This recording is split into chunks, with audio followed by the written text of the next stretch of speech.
Ladies and gentlemen, welcome to the celebration of 10 years of promoting innovation through a collaborative partnership between STEPRI and the U.S. Embassy Zagreb.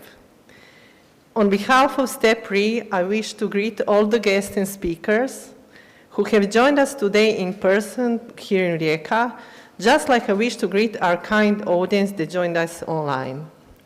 Today, you will get a retrospective of how our first cooperation with the embassy started and what happened afterwards. We will discuss with our dear guests about the future needs and challenges of our ecosystem.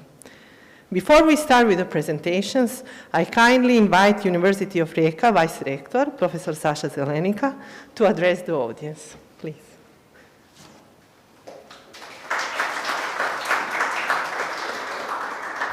Thank you. So, dear friends, colleagues, welcome to the University of Rijeka. STEPRI is one of the proud constituents of the University of Rijeka. Our Madam Rector unfortunately couldn't be here today because there are too many parallel events, so we are all kind of on a parallel slalom. So there is a guest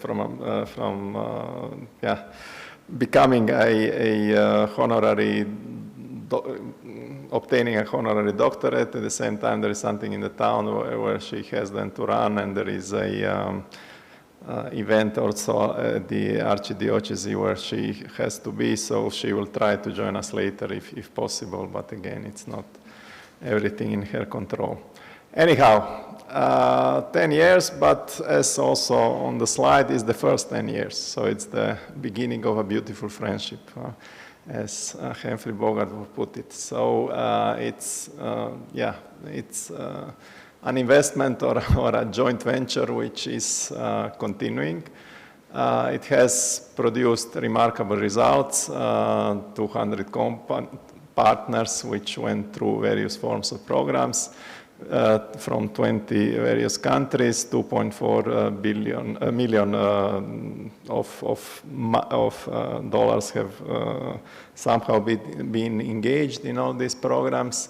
What is important is obviously that several of these stakeholders have or are somehow related to the activities of the University of Rijeka, and this is especially important to us, and we would like this part of the activities with our friends from the U.S. Embassy to be even more pronounced and to be even more directed to the stakeholders of the university. In the recent years, we have put knowledge transfer as one of our really strategic goals. We have a new strategy, 21-25, which is concentrated on the three, or focalized on the three main missions of the university, so teaching, research, and the collaboration with the external stakeholders, being it from the public sector, so community engagement, or from the economic sector. And in this regard, we have specific goals and KPIs that we are following, and a clear trend is seen of increasing, of a raise on all the main parameters. And certainly STEPRI, with again the help of many friends and colleagues, and especially the embassy and the US Embassy, is contributing to this effort. So thanks a lot for your help, thanks a lot for your contribution, and again, it's a start. So we go on forward in the same fashion. Thank you.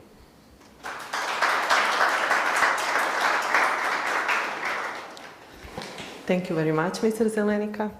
And now I can invite the Assistant Public Affairs Officer, Ms. Erika King, to take the floor and share a couple of words. Please.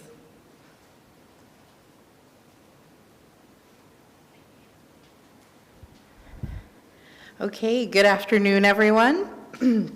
My name is Erika King, and I'm the Deputy Public Affairs Officer at the U.S. Embassy in Zagreb. And really, my words today are just those of gratitude to our wonderful partners here at the University of Rijeka, and to those mentors and the whole team here at STEPRI.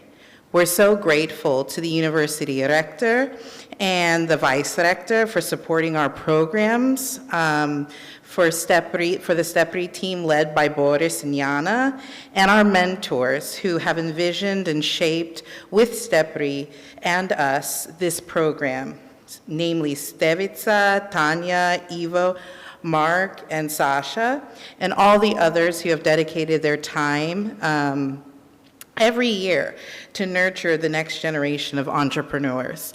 You know, this program for entrepreneurship has been around longer than my career in the U.S. Foreign Service. So that says something. It's something to be really proud of. I also want to thank the city of Rijeka, who I understand today is represented by Jana Srtic, who have always supported our work with the university for these past 10 years. Hvala puno I svaka čast, and thank you so much. Bye-bye.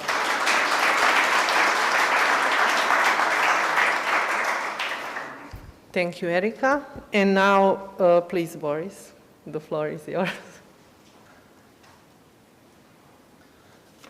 Thank you. So, dear friends and colleagues and guests, but first and foremost, friends, this is occasion to just mark 10 years of collaboration, and we sincerely hope that that this will continue and it will eventually become 15, 20 or so years. It's customary to talk about those 10 years, and of course I can go minute by minute, but maybe not minute by minute. But what is really important is that, like any journey starts with a single step. And this 10 years started with first 10 minutes. And those 10 minutes were in fact in a bar.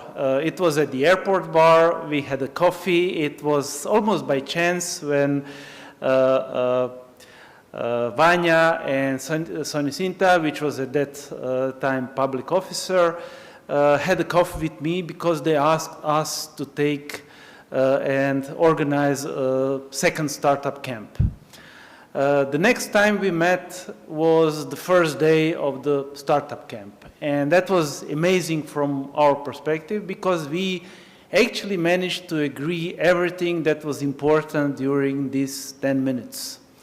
And that was the way how we cooperated with the US Embassy, which is, from our perspective and from the experience from other bureaucracies or those who publish projects, it's kind of different. So that is one of the gratitudes for the US Embassy, is that they were always open for ideas or some experiments, but it was always, okay, result-oriented, can you deliver it?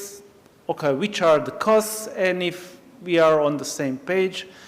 It just happened the next time we were starting the event. And there were a number of events. You can see the sum of those events posters around, approximately or exactly 15 events in these 10 years. We got directly almost like $200,000 from the US Embassy, which is a lot. But that wasn't the whole cost, because what was also really important from our perspective was that we got mentors from the States, especially in the early days, during which we used those mentors to learn, because they were experienced mentors with a lot of knowledge about technology development, technology commercialization, startup development, funding startup or funding deals. So that was that was really difficult to put the price tag on that, because if you get someone who already invested the billions of dollars in deals, or have experience with this type, or you get a chief engineer from NASA, or you get so there is no, you cannot put the price tag on that. So for that is something that we really appreciate and really grateful, because that opened our capabilities, improved our capabilities, and help us learn and increase, personally and organizationally what we can do for the local community or regional communities. And that's something that we hope to continue to work and and collaborate and to work in the next 10 years or so. Our collaboration won't stop with the barbecue. Our collaboration, in fact, continues tomorrow or in the next 5 days, because we have a Big Bang Camp, which is actually focused on supporting early stage people with early stage ideas, mostly scientists with technologies that can become enabling technologies or important platforms or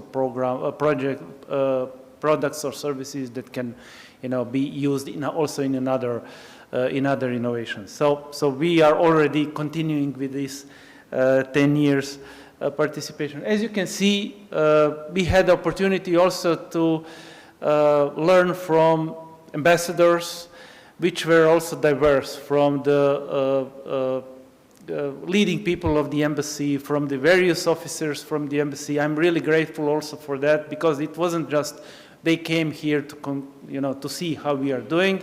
They participated, and that was, they participated as mentors, as lecturers, as trainers, both for us and for our participants and for our mentors. So also thanks from our perspective for all Croatian and American mentors, for jury members, because they also shared knowledge, experience, advice. This collaboration put us on a map of venture funds and investors. It would be much, much more difficult to, we have, 3 venture funds now present in the room. Angel investors present in the room. 10 years ago, that was not the case, at least. So that's something that actually was benefit from these programs. So that would be pretty much from my side. Thank you, and also thank you for everyone from the embassy and everyone from STEP-RE, because a lot of us from STEP-RE worked extra hours or gave extra mile by being here, being available, being present, make sure that coffee machine is available and working well. That was really important during the hackathon, but it's also really important during business camps or Big Bang camps. So it is, huge thank and huge see you next time. So thank you.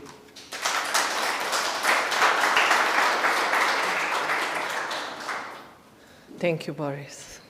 So what comes next is the flashback session. We are going to go back in some moments and share our thoughts with our guests. So our first guest is Mr. Ivo Spiegel, board member at Perpetuum Mobile, co-founder of Zip Incubator, and one of the supporters of the startup community. He will explain why and how it all started.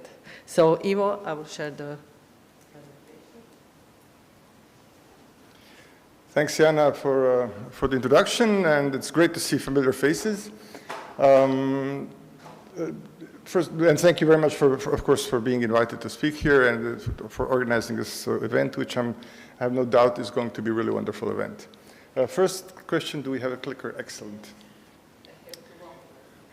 So every time somebody says I'm the grandfather of something in Croatia, I want to hit them in the head. So if anybody wants to get hit in the head, please, you're welcome during the coffee. Just joking.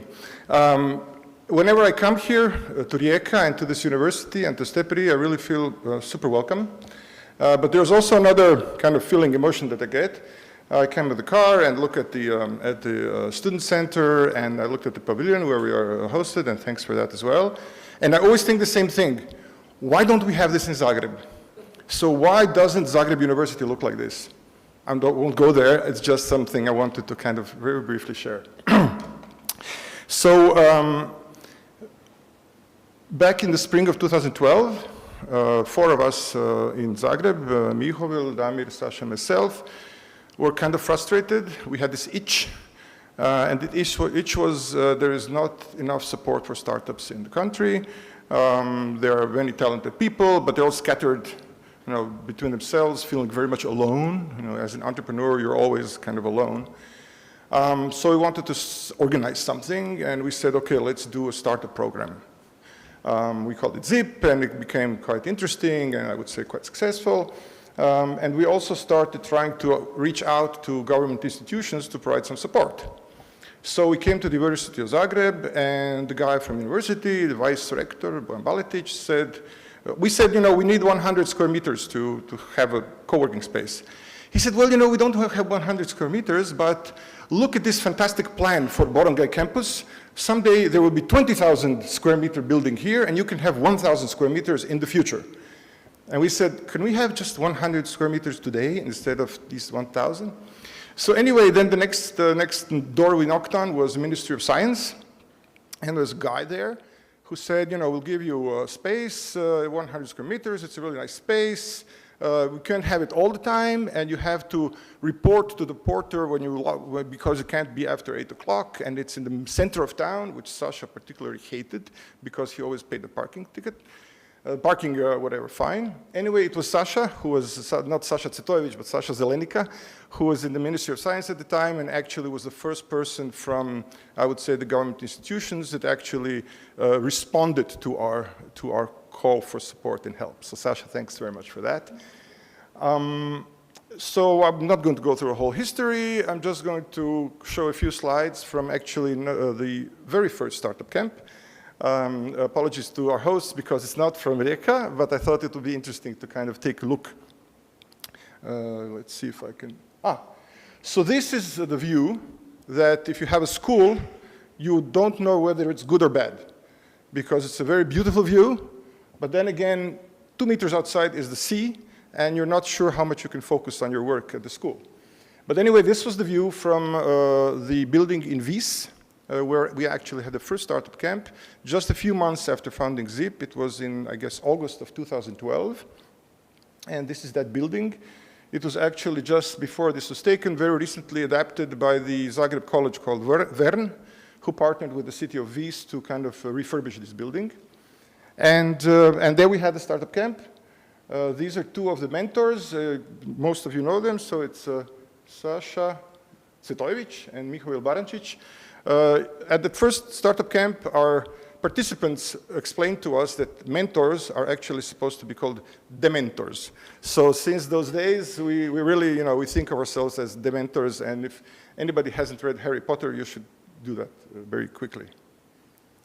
So this is kind of the space, the setup. You can see one guy over there in the very, very iconic hat.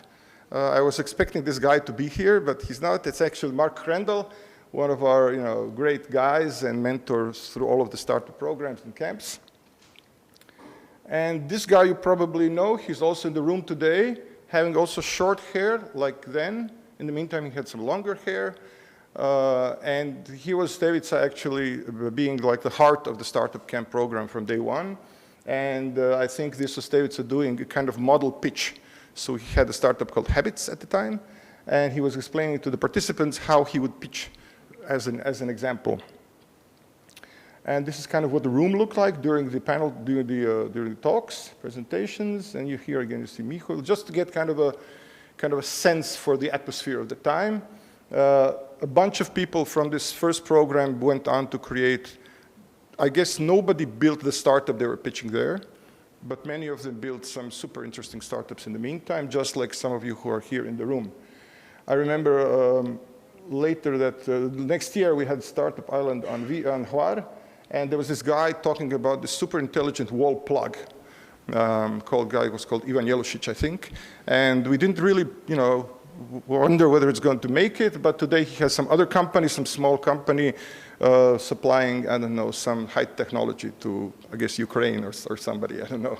It's a top secret, top military secret. If you give him enough beer, he will tell you. So there's Stevica again. This is, I think, the kind of the final session. You can see immediately the fashion dictation for the camp. And we follow this as well next year at Startup Island, but also here I think we like to be informal, especially in the summertime. gentleman from the US Embassy. This was, I think, the Charge d'Affaires. I forget the name, I'm sorry, but it was funny because he was walking up to the building. I didn't know who he was. I said, "Hi there, what are you doing?" And this is like ambassador level person. I was like, okay. But anyway, a really nice guy as well. So the Pokracic brothers, I think they had Wedding Gala. It was supposed to be a wedding platform. Did really work out. And of course, the famous Božidar Ševo with his mystery, I guess, cousin or something. You remember Božidar had a cousin that you could never see because she was kind of working with him. So this is just kind of, I think, some awards or certificates being awarded. And there's Mark again, signing some document or filling out the jury selection or something. And that's kind of the view from the school at, I guess, sundown probably, or sun up or something. No, it's not from the school, it's from the Riva. So, okay, those are a few pictures. And just a quick word, a few days ago in Jutarnji List, there was this publication called Startup Report. And I took it with me because I wanted to kind of show it to you, but of course I forgot it in my room. But that's not so important. The important thing is that in this report and in many other reports and in much, I would say, heavier reports like the State of European Tech, which comes out every year, we are on the map. So Croatia is today on the map. The region is on the map, not just Croatia. We are not alone. We are part of the EU, which we were not when this was taken. And obviously we have some spectacular success stories that everybody knows about, media celebrities like Mate Rimac and Damir Sabol and the guys from Vodnjan, from some little telecom company. But also I think we all know that there are many fantastic success stories coming down the pipeline, being supported by the VC funds that are here. We now have, for me, which is especially exciting, deep tech links between the Nucleus Accelerator at FAIR and other programs for connecting scientific research with startups. So, back in the 60s, there was a campaign by a cigarette company called Virginia Woolf, and the title was, "You've Come a Long Way, Baby." The idea of the campaign was to entice women to smoke. So it was not something that would be popular today, but nevertheless, "You've come a long way, baby" is again the slogan I usually think about when I think about startups in Croatia and in Europe, and of course in the US as well. But the US has always been like the most developed. So in Europe, it's always a question, how close are we? Are we falling behind? Are we catching up?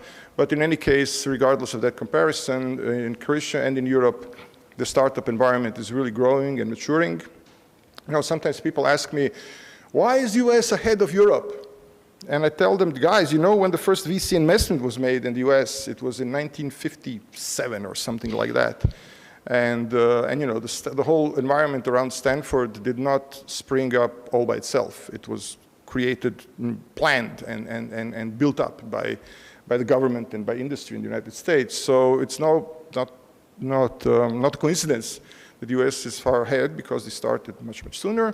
But again, these comparisons are sometimes not that productive. What's important is that our startups today have huge number of programs to enter into in all of our cities and towns, even little places like Novska and Lipik and Velika Gorica and Krapina, and I have mentored in all of those places and seen them, are providing environments for technology and startups to flourish. Who has been to the Novska gaming campus? Okay. Everybody who has not been has this assignment. You have to go and see for yourself, because I can tell you, I don't want to take up too much time, it's something that you absolutely need to see. So a few years ago, when it was getting started, most of my friends in the industry were laughing, like, Novska, who would go there? So just go there today and see what's going on there, how many startups are coming out, what kind of facilities they have for simulators and gaming and stuff like that. AI is being taught in Lipik. Many local environments and municipalities are building up their, not necessarily startup, but entrepreneurship classes. So it's a great environment, which is good and bad. It's good because as a startup or as an entrepreneur starting out, you have many more opportunities than before to learn, to educate, to connect, to network, and obviously to get funding. The bad thing is that so does everybody else. So all of your competition also has all of this opportunity, which makes it somewhat more difficult to stand out and get ahead. But anyway, not to take up too much time, STEPRI and the University of Rijeka and the city of Rijeka have been amazing hosts and friends to develop the startup program. We heard a little bit about all the results, and there are going to be more. So thanks again for the invitation, and great to see all of these friendly faces. Thanks.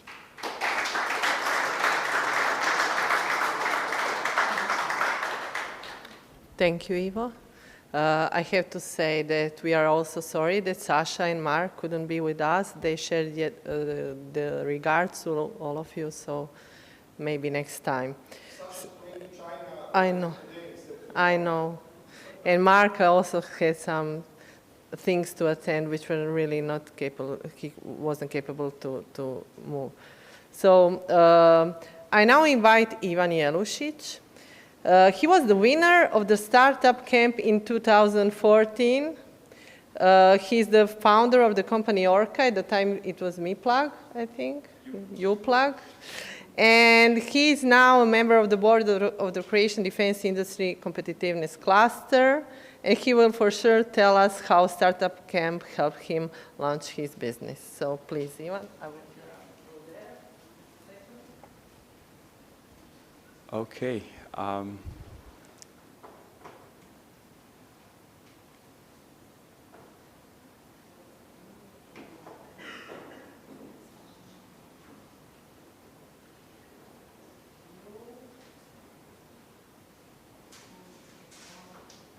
Okay, I think we're ready now.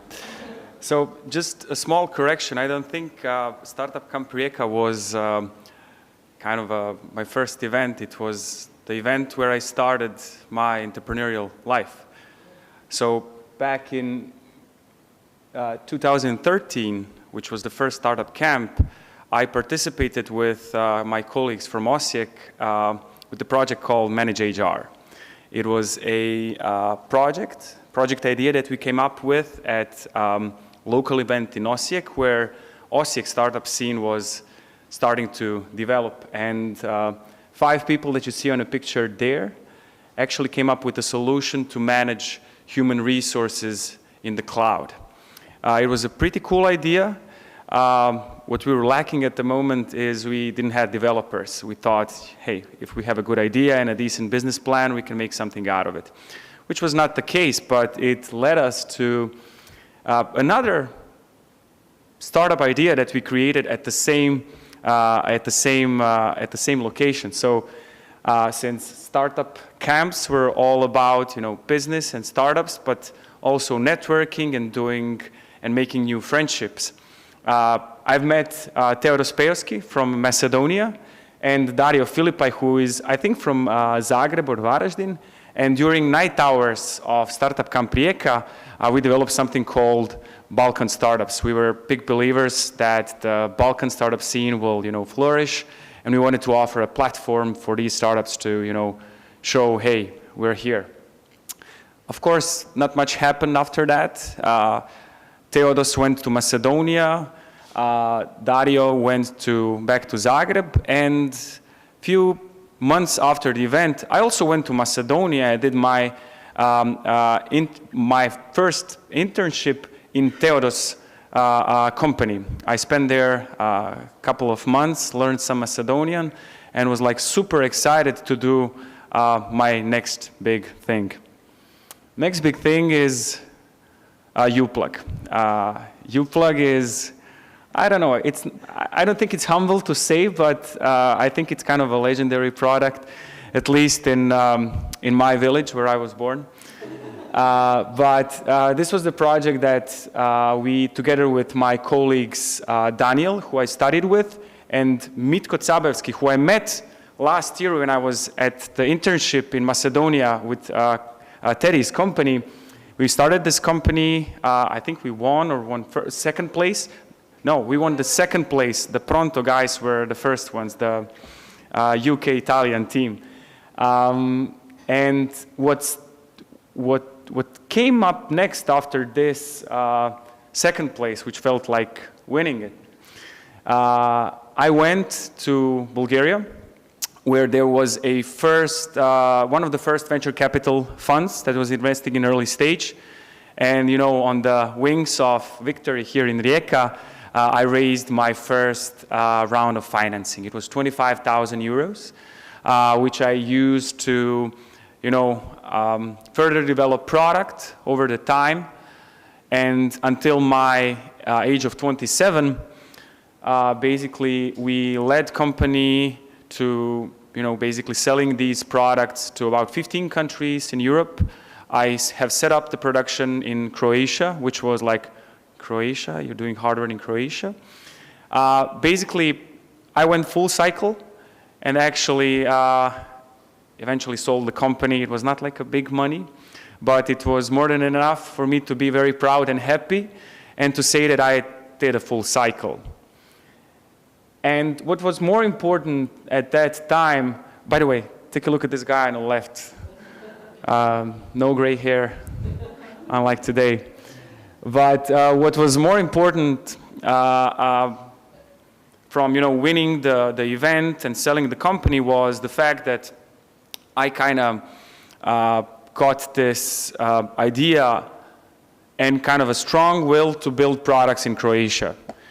Like 100% of the stuff that I build now is built in Croatia. There are a couple of factors that were involved with our decision to pursue that path. First one is that cost of labor in city of Osijek was back then actually 70% less than in Shenzhen, China, which was a huge leverage on the labor cost that kind of mitigated higher cost of producing stuff. So very soon we came with a new idea to basically start the company from city of Osijek with an idea of doing something that's going to kind of change the world, at least one small bit of it. And I don't know, I feel like we're doing it. So what am I doing now? I'm one of the co-founders at Orca Group. We are a bunch of companies, at the moment 3, but there's one more company that we are about to get into our holding. We are 70 plus people. Out of 75, I think we have 55 engineers. We have offices in Osijek, Zagreb. We have a company and office in Estonia.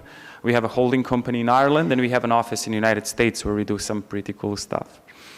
What we're very proud of, and which is still very rare in Croatia and in this part of the world, we are a vertically integrated company, meaning that we don't work with any companies outside of our real estate. In other words, we do everything from design, engineering, production, prototyping, developing firmware and application level software for the things that we do. At the beginning, it was very frustrating and very risky to do that kind of thing. But later down the road, this is our kind of a competitive advantage because a lot of companies from other pockets of the world that focus on one thing. I'm talking about hardware companies, just to kind of further explain this. They would be relying on other people's supply chain and availability and capacity on the production line. We went different direction, and over the time, we were investing all of our profits back into buying more equipment, more production resources, etc. So nowadays, we are in almost 2,000 square meter facility, looking to rent more. We do everything in-house. And what we do, actually? Okay, what we're doing, we're building a complete value chain of components for someone to build a drone. Usually, like supply chain for building drones is super tied to the Chinese supply chain. And having in mind that the whole world is decoupling from China and Chinese supply chain, being in a position to kind of offer alternative solution, which is everything but not less capable, is kind of a good time and good position to be in. So at the moment, our company is basically almost the only non-Chinese company in the field of FPV headsets, basically cool VR goggles that you use to fly drones. and mission-critical components for drones. We're talking about flight controllers, ESCs, video and radio systems. This is kind of our corporate governance at the moment. Ansible Industries is our US company where we make electronic night vision devices for a client in the United States. Then Vegvisir is our Estonian-based company where we make upgrades for armored vehicles using our proprietary and patented technology to do basically real-time video stitching and destitching it with ultra-low latency. I know it sounds confusing, but you know, we do cool stuff, that's the point. And Orca, which is our core R&D company, this is where we do everything related to drones and FPV headsets. This is how it looks kind of in more visual way. So a typical drone would consist of motors, propellers, cameras, RC link, video link, flight controllers, and ESCs. At the moment, we have everything being produced in Croatia, NDAA compliant. I'm not sure who knows what's NDAA compliant. Someone is nodding yes. And we're looking to start electromotors manufacturing for drones because the world's supply chain is relying on 3 companies in China. Like 95% of the global supply chain for electromotors for drones is within 3 companies in China. We want to be, your thing outside of the China. So that's our kind of a goal at the moment. And cameras, we do have some cameras, but not specifically made for drones. We'll probably do that as well. And then we have our drone simulator, video goggles, the only non-Chinese radio controller to fly drones, and much more. Those things, much more, is after you give me a few beers, so you know. Kind of a market validation slide. We have the most popular drone simulator in the world with 600,000 pilots and people flying it. We sell our headset to about 50 markets globally. With our controller, we are currently just 250 schools in the United States, but if I do this slide next year, I hope we're going to add at least 10 to it. And I'm very proud to say that since last week, our drone education program for kids is in more than 500 schools in Croatia. The drone education kit consists of a simulator with a flight school, radio controller, FPV headset, and a micro drone that you can fly inside and crash into the wall and nothing happens. We do some major technology partnerships nowadays. Drone Racing League is like, it's being streamed on a national television in the United States. Millions of people watch that. All of the pilots there are using our controllers, our headsets. MultiGP is the largest offline FPV community in the world with some 60,000 pilots. We're the major sponsor and partner of it. And US Drone Soccer is a workforce development program sponsored by US Air Force. Yeah, this company might end up in one of the previous slides. Thank you.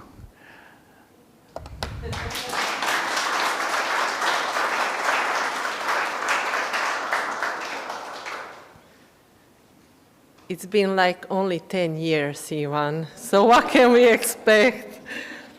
Thank you very much. So next guest is Matthias Srbić. He was the winner of the Startup Camp 2016 and the founder of the company Juvo. He will tell you more about it. And he is now the manager of the Deep Tech Venture Builder Nucleus of the Faculty of Engineering, Electrical Engineering and Computing, Zagreb. And he will tell us what he learned from failure. So please. Hello, everybody. Thank you, Jana, for inviting me. Thank you, StepRe, to being part of my journey, even though it was not in the startup world successful as Ivan was, because after my first failure, I didn't continue to the second and the third company as Ivan did, but I kind of continued in some other direction. I will tell you more about it. As Jana said, I'm currently working at the Faculty of Electrical Engineering and Computing, also of which part is Innovation Center Nikola Tesla, where we are running previously mentioned Nucleus by Igor Spiegel, which is a deep tech venture builder. So basically we are focused on our researcher scientists who are trying to create startups based on their innovations. A little bit about me. So from my faculty side, I would say in 2016, I got my master's degree at the previously mentioned faculty. I was the magna cum laude from my class, so top 5%. And my master thesis was actually a start of my startup journey. We started actually with Microsoft Imagine Cup finalists in Seattle.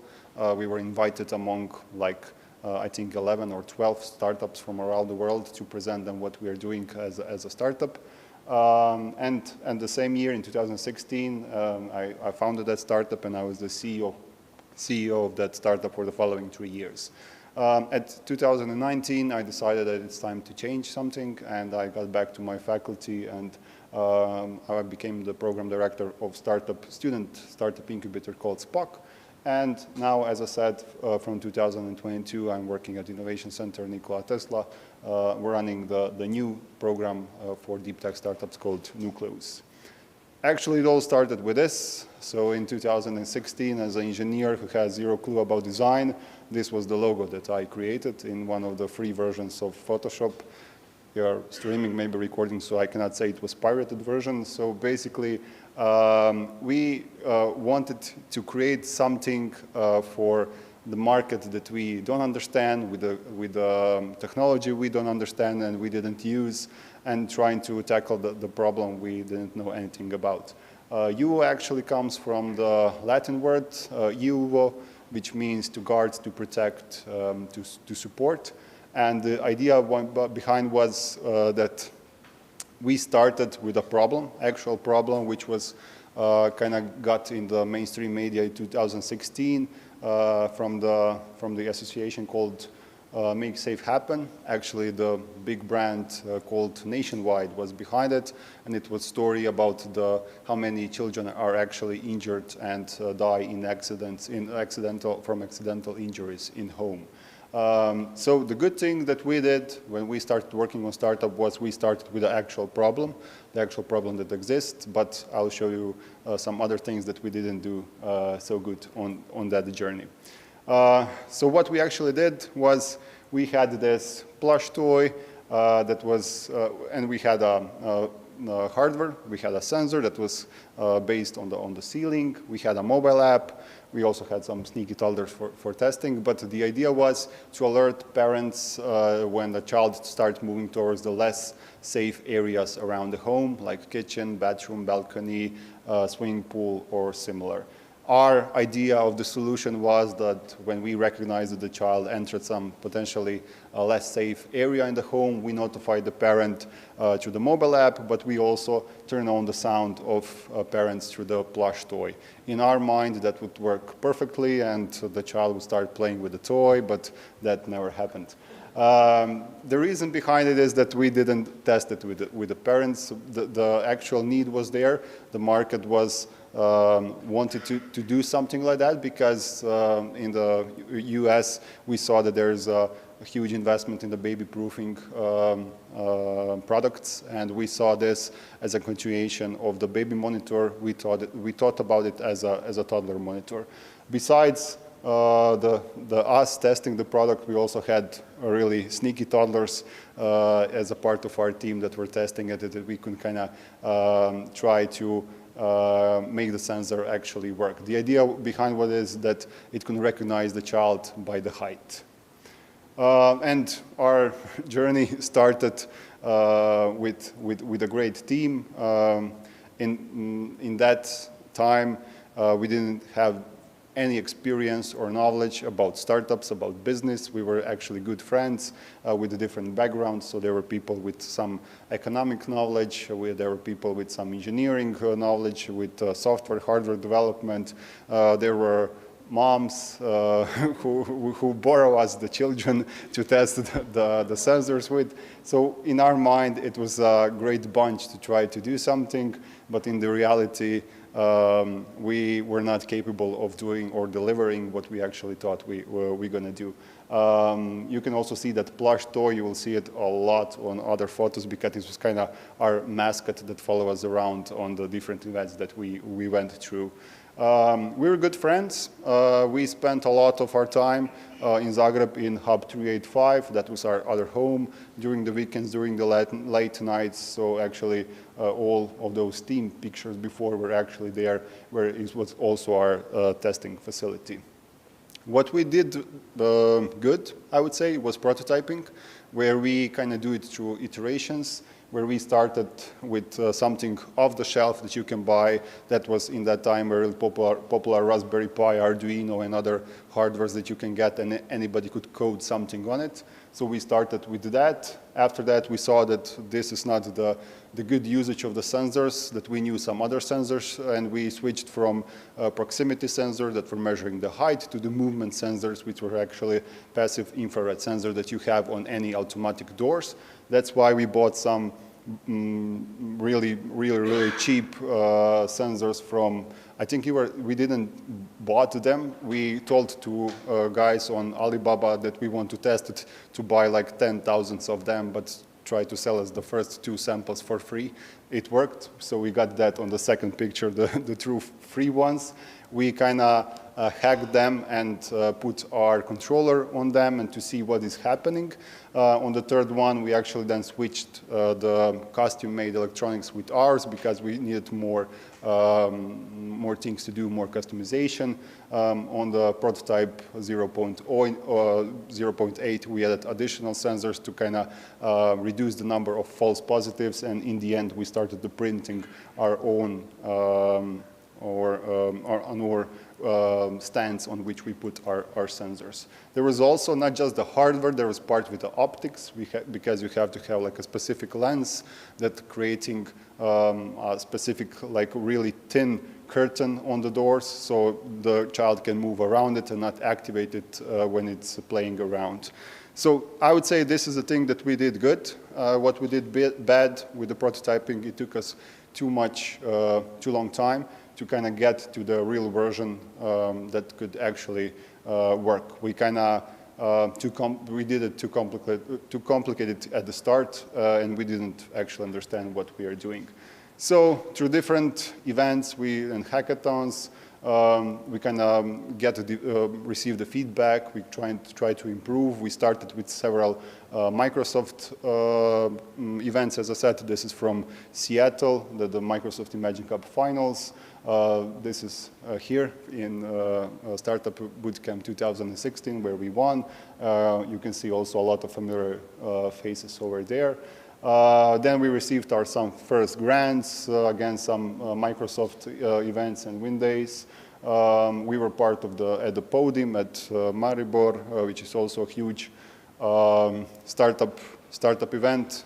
Great story about that. Also, we were kind of startup without money, and like every startup. And there was opportunity for people who have their roots in Slovenia, but are now living abroad. It was called, there are a few people in Slovenia who you might know better than me. I think it was called like Zemajski Slovenci, or Zamejski Slovenci, okay. So people who are living abroad. And my friend's great-grandmother, there was some possibility that she has some kind of Slovenian blood, and we applied like we are from Slovenia. And next things you know, we are having a lunch with the prime minister or something like that from Slovenia. We're talking they are talking Slovenian. We don't understand anything. We had Startup Šola, which is actually a startup school there, and again, we don't understand anything. But we got like a free driver to get us from Zagreb to Maribor, placed on Pohorje in great hotel, 2 days on the great conference, everything for free. And we were Slovenians for 2 days. And I have to admit it was 2 years in a row. and some other events happening in Zagreb. Also, I think that was Zagreb Connect, organized by some names mentioned before. I think Ivo was also part of it. I also went viral during my startup days because I was trying to open the company. And opening company in Croatia is not that easy. It wasn't in that time. So in short, this translates to like bureaucratic hell. And me as an engineer trying to explain the government what they can do better in that process of opening a company. I kind of wrote something on the news feed of, not the news feed, but the feed on the Facebook page of Croatian government. And over the night it went viral and it went covered through several the biggest media in Croatia. I was invited to host by the host to get on the TV and get my insight, how can Croatia improve, and I was just trying to get them to help me to open the company, and that was it. And everything actually ended with a new brand. We kind of rebranded from Juvo Home Friend, which was too complicated. It didn't make any sense later on. And Juvo was also, again, taken by some other companies. If I remember correctly, we transferred to Numli. And what we actually did was finish that first prototype of our hardware, of our sensor. And we had a mobile app that was actually functioning. And the I would say deal breaker was that we couldn't differentiate children from big dogs. And that was the kind of deal breaker for the home, for the B2C. And our target market was, as I said, suburban areas in United States where there was families with huge homes and a swimming pool, balconies, multiple kitchens, bathrooms. And by the statistics, like 80% plus of them had some kind of pet. And it was too risky for us to kind of try to push it on that market. So we needed to try something else. We tried to place it in Croatia in a B2B market, in the private kindergartens, schools, hotels, and similar. But when we started testing it, it was the issues with the GDPR because there was a lot of children involvement, and we needed to record the children and get the permissions for it, then store it safely. And for us as a team of 3 people then, after the 3 years of kind of battling through the startup life, we decided it could be maybe to call it quits and try to do something else. And during my time working on my startup, I was actually a part of the first generation of Spock. This is me in the back.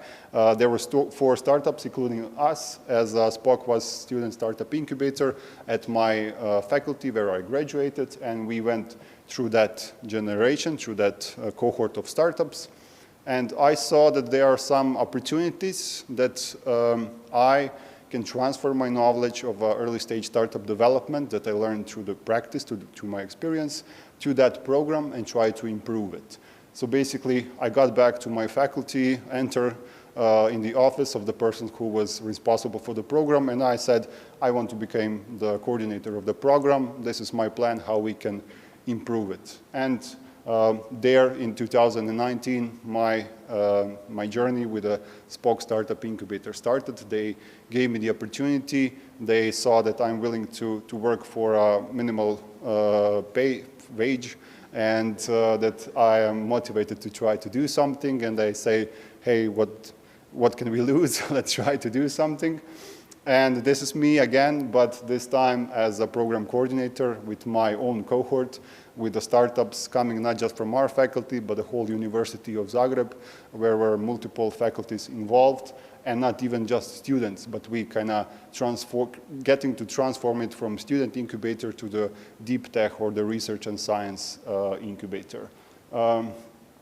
I would say that we are very proud on what we did through Spock. I was there from 2019 to the last year. So basically, I had the 3 generations with me.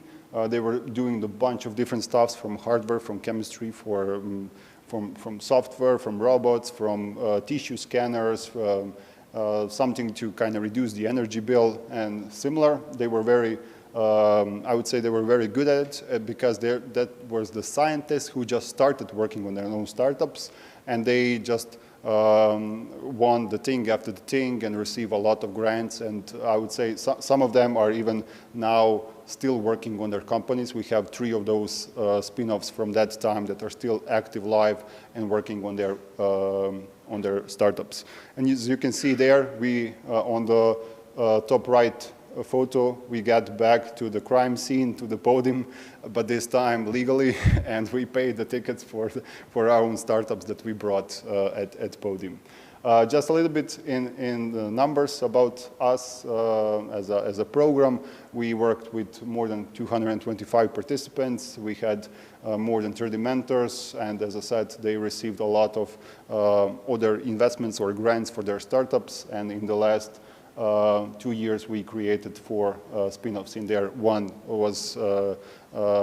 is not working anymore on the startup.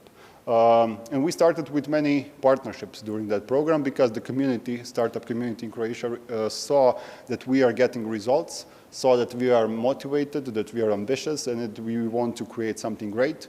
Our faculty, if I may say that, is one of the best in Croatia, and we are producing top talent, and we saw that maybe there could be something more than just working with students and trying to kind of gather all stakeholders in the ecosystem around us and continue on working something even bigger.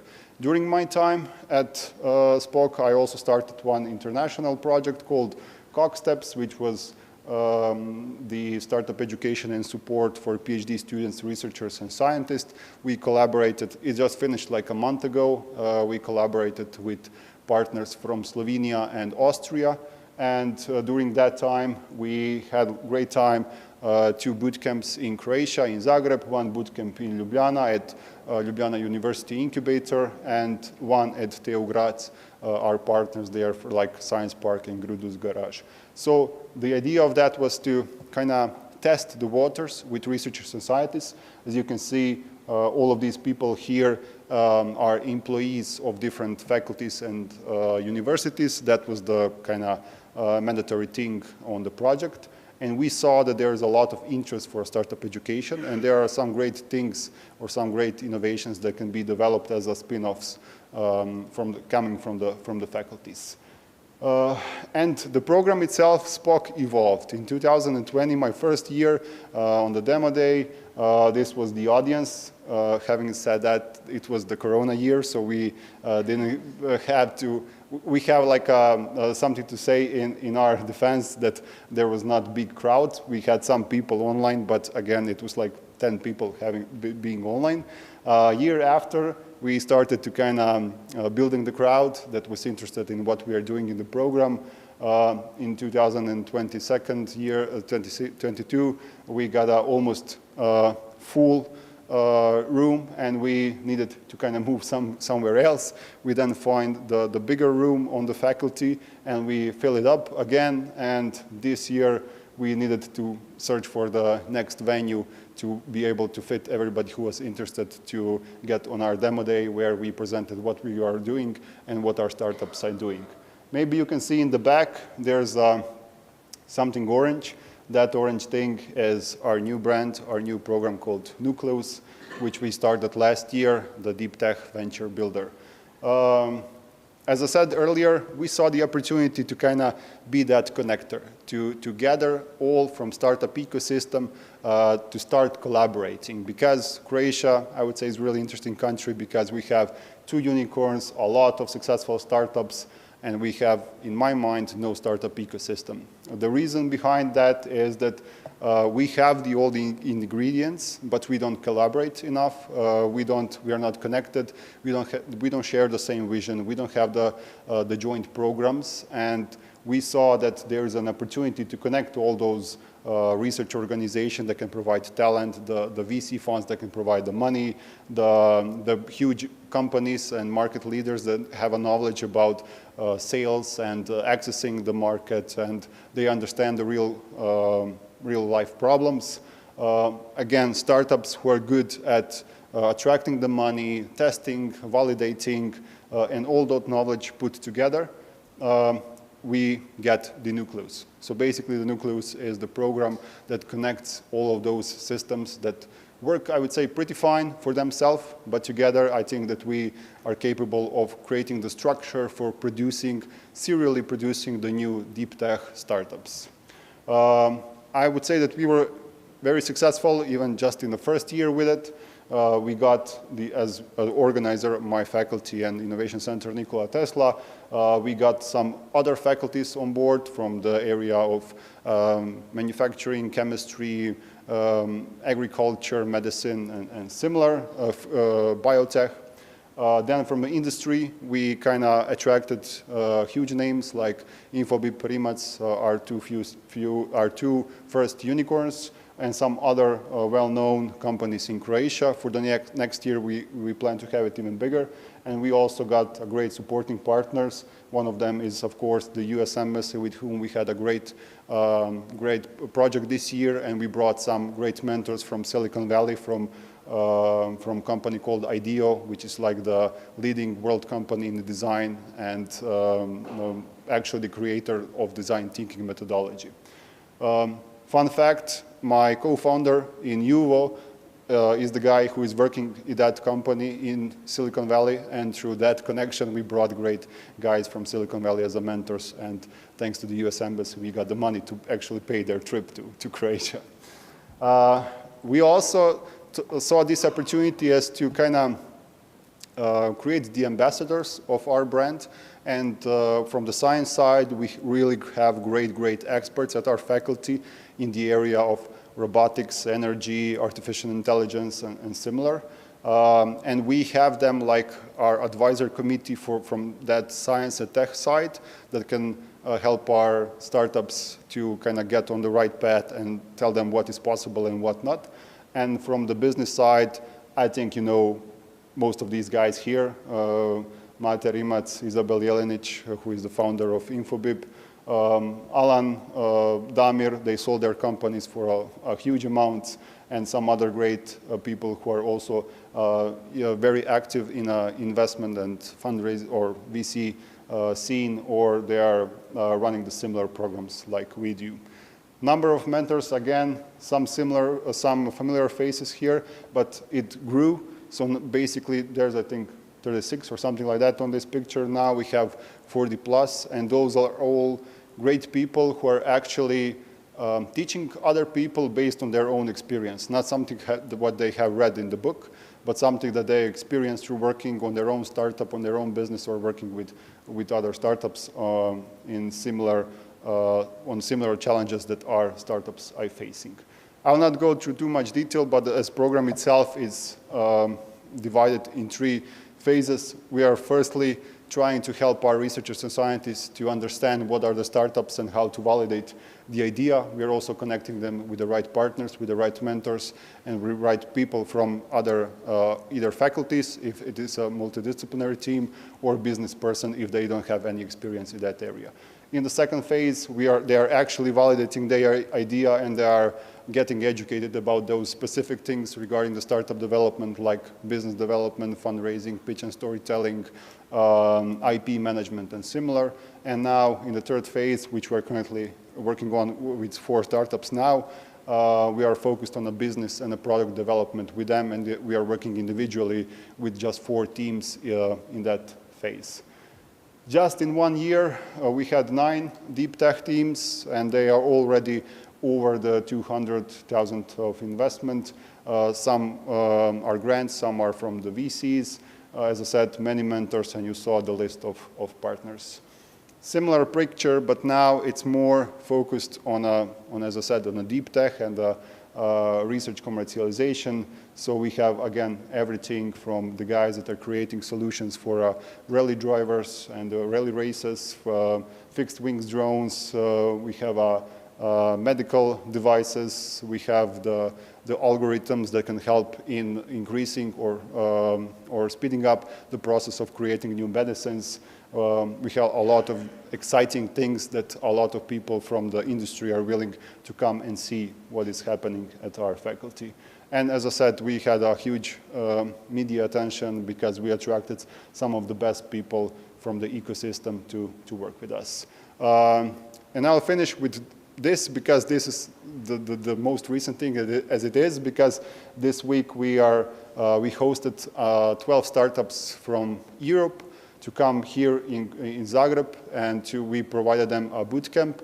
And today in the morning, before I arrived here, we were at Rimac and his facility. Since the startups are in the area of the future mobility, we show them how one of the greatest startup in that field is developing their solutions here in Croatia, and we are providing different education and mentorship for them, connecting with the Croatian startup ecosystem, VCs, and industry. And for the end, lessons that I learned, I would say once a startup founder, always a startup founder. That works for me because I see Spock and now Nucleus also as my own startup, because I had to validate the idea, I had to build a team, I had to find the money, I have to sell it, get partners, and now I have to scale it. So basically similar, if not the same thing as working in a startup. And it's really exciting for me, so this was the reason why I started working on my own startup. Now this is the reason why I'm working at Nucleus. Again, find a big problem that is worth solving. I would say that we found a problem when we were working on my own startup, but I was not sure how the big is and what is actually how the people are interested in buying it. Ideas are great, execution is everything. I would say that we failed at execution while working on my own startup, but now we are fixing this through Nucleus. You cannot give more points to the point 4. Surround yourself with great people. I think this is maybe one of the most important ones, because having the great team members, mentors, and network that can help you when it's hard, it's very, very important. Timing, again, very important. If we started with Nucleus 5 years ago, it will be not successful because the startup ecosystem was not ready. Then some controversial thing, don't quit, but learn when to quit. Because if I didn't quit on time, I would not be here. Maybe I would start still trying to do something with my own startup and lost several years. But if you quit too early, you'll probably not do anything great, because I would say the good things are usually hard at the start, and it's got easier with the time. And I would say for my team now that we can do anything, we just need a little bit of time and money. And that's it. Thank you.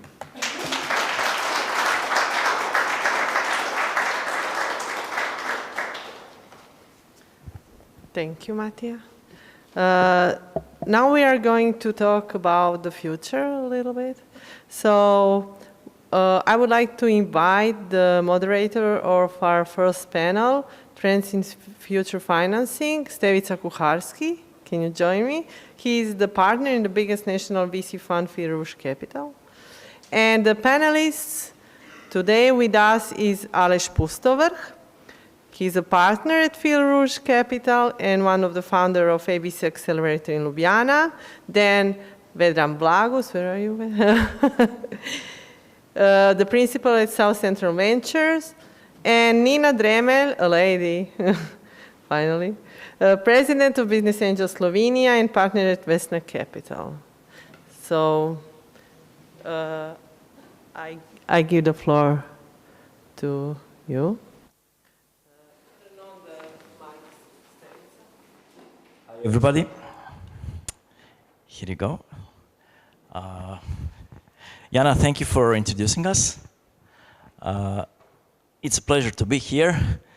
I would like to say that it became kind of a tradition, and I see STEPRI as my second home. For sure, my home in Rijeka. And I wouldn't be rather anywhere else.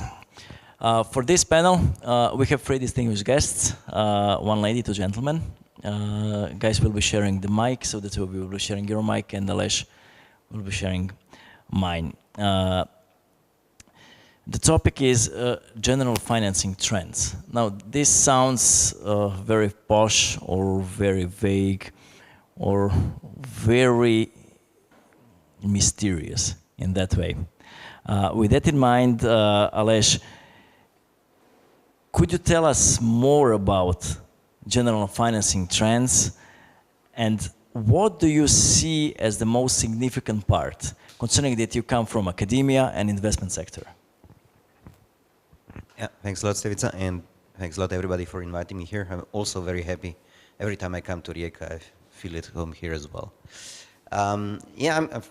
First of all, also to congratulate all the presentation we had before, and Matija, it was very inspiring to listen to you going through this journey. I think actually it really represents very well how the startup ecosystem has developed in the last 10 years in the whole region, not only Croatia or Rijeka for that matter. I mean, 10 years ago when we all basically started working with startups here, it was really, we didn't really know what to do and how this works. We heard stories about Googles and companies in the US, and there were some success cases, but this was more of a coincidence than a systematic work. And what happened in these 10 years is that now ecosystem has developed, and I agree with you completely, it can develop much more. But if you compare the situation today to 10 years ago, it's a completely different story, and many more successful companies will follow. If we say that there are some successful companies now, wait for another 10 years and then you will see what happens, okay? And I see this development of the whole ecosystem happening again in the investment ecosystem. I think there has been some individual investments before, and great, a lot of congratulations to all the business angels here. Nina, your organization in Slovenia, Ivo, your organization in Croatia, you've done great work. But I see now the investment ecosystem going to a different level. And that, I think, is resulting in, first of all, being a lot more financing available than it was. I mean, if you look at the amount of money looking for startups today, and you compare this to 10 years ago, it's not comparable, okay? Now, this comes, and I do want to be very clear here, we are still, even with this great progress, we are still way behind other countries, okay? Comparing Croatia to Estonia is simply not fair, okay?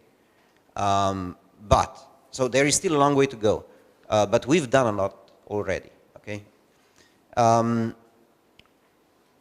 And one thing that I see happening right now, a lot of people still don't understand that a change has come to this ecosystem, investment ecosystem here.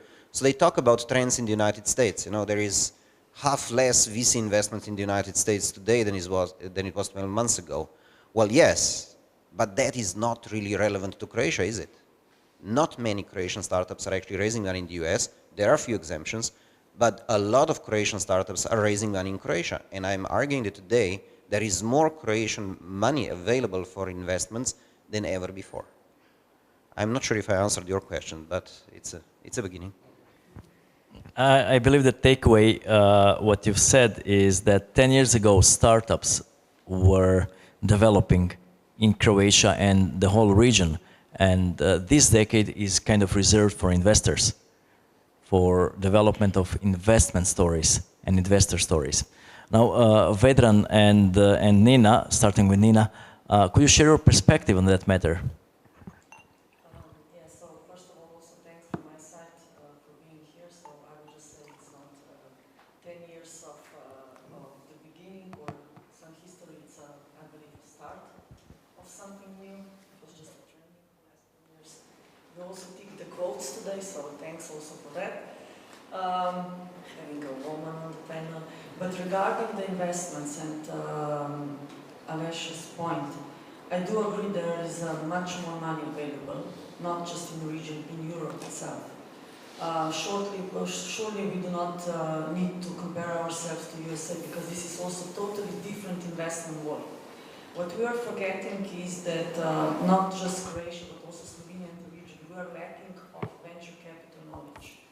There's not a lot of, not just people available to do that kind of business in this industry, but also people who are becoming potential new investors have no clue about this world. And this is the problem. So we need to fulfill this gap between how to engage potential new investors to become not just angel investors, VC people, etc.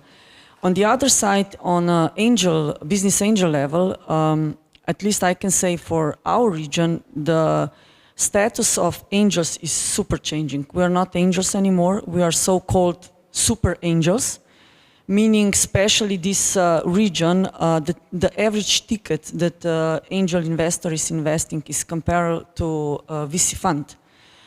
In comparison to Estonia, Baltic, where people are investing in average 5,000 euro per ticket, or maybe even 1,000 euro. At least for Slovenia, I can say, I do not know for Croatia that well, our average ticket is 100K per investor, per investment. So this is totally different world.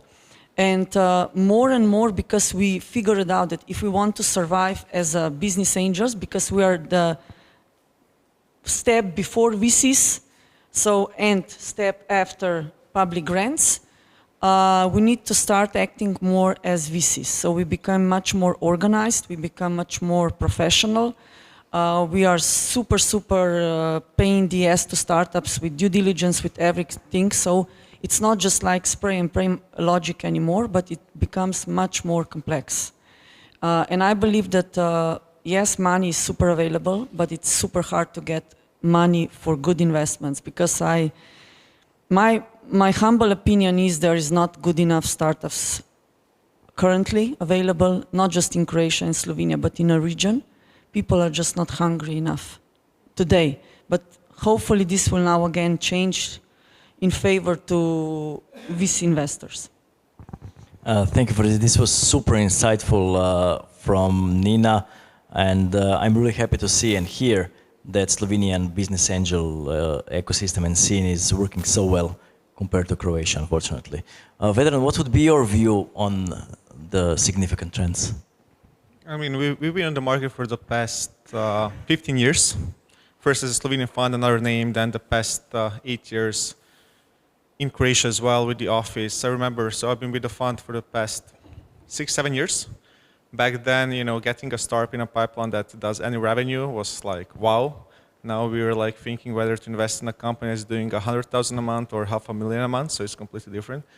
Back then, as mentioned by the other guests, you know, there's no other VC funds in the region. Now we're very, you know, we welcome them. You know, we can co-invest together. In a way, we can work together. On the other hand, it's a bit more competitive to us, which is good. You know, so we're not alone anymore. Then investment trends in Croatia, we are starting to lose deals to US funds or Western European funds, so we have to kind of step up our game. And talking about angel investors in Croatia, so just I can give you just a recent news. I was just this morning at a meeting with one of the real estate guys. We did investment with him a couple months ago. He's investing now between 50K and 100K per company. So the recent deal, for example, we did with Angels, they invested almost close to €500,000. So they're not as organized. It's all up to the founder right now to kind of get to know them, or maybe to VC funds to do introductions. But I've seen some of the more publicly, more founders which are more better in PR. You know, there's a couple of angel investments. I think we have some angel investors here in the audience as well, who managed to get almost €1 million from, I think it was close to €1 million, between €500,000 and €1 million from the angels. So it's happening. It's not as public, but as I'd say, as I would have to agree with other guests, you know, there's money available on the market. It's a bit harder to get it nowadays, but I guess we're all in the same boat.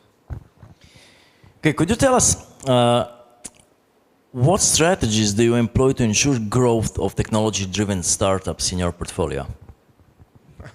Very interesting. Every VC would say that it brings us, it's smart money, but it's hardly ever so, including us sometimes. Even though we should be saying, yeah, we're the best VC, but it's very hard to do that. We as a fund, I wouldn't say we're very much technology-driven. I don't think we have a lot of deep tech startups in portfolio. I don't think we look that much at the technology. Like Matija also mentioned earlier, it's not about the idea, it's about the execution. So we primarily look at, it can be a simple website, but that is delivering the revenues. Yes, we're gonna support it.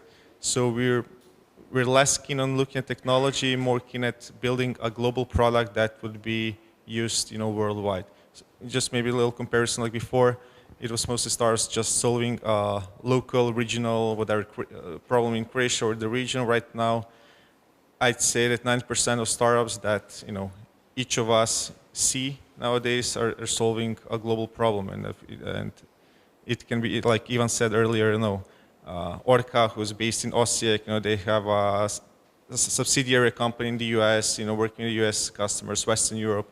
So this is the kind of companies that are on the venture track, and the investors would support. Thank you. That was really insightful.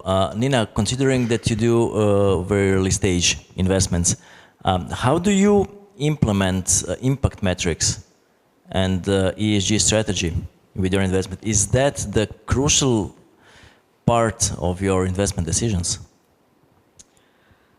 I would not say that it's crucial, but it's beneficial. We all know that according to InvestEU and all the paradigms that are now following, ESG becomes kind of a mantra. In some cases, this is really cool to have. I must say, in some cases, they are too complicated to follow. Especially if you're really at the beginning of your journey, it can become bureaucratical process. Instead of working for business, you're dealing with ESG. But in essence, we are in favor to that, because it's the same like creating a business. From the first day you are following some kind of processes. ESG is one of them.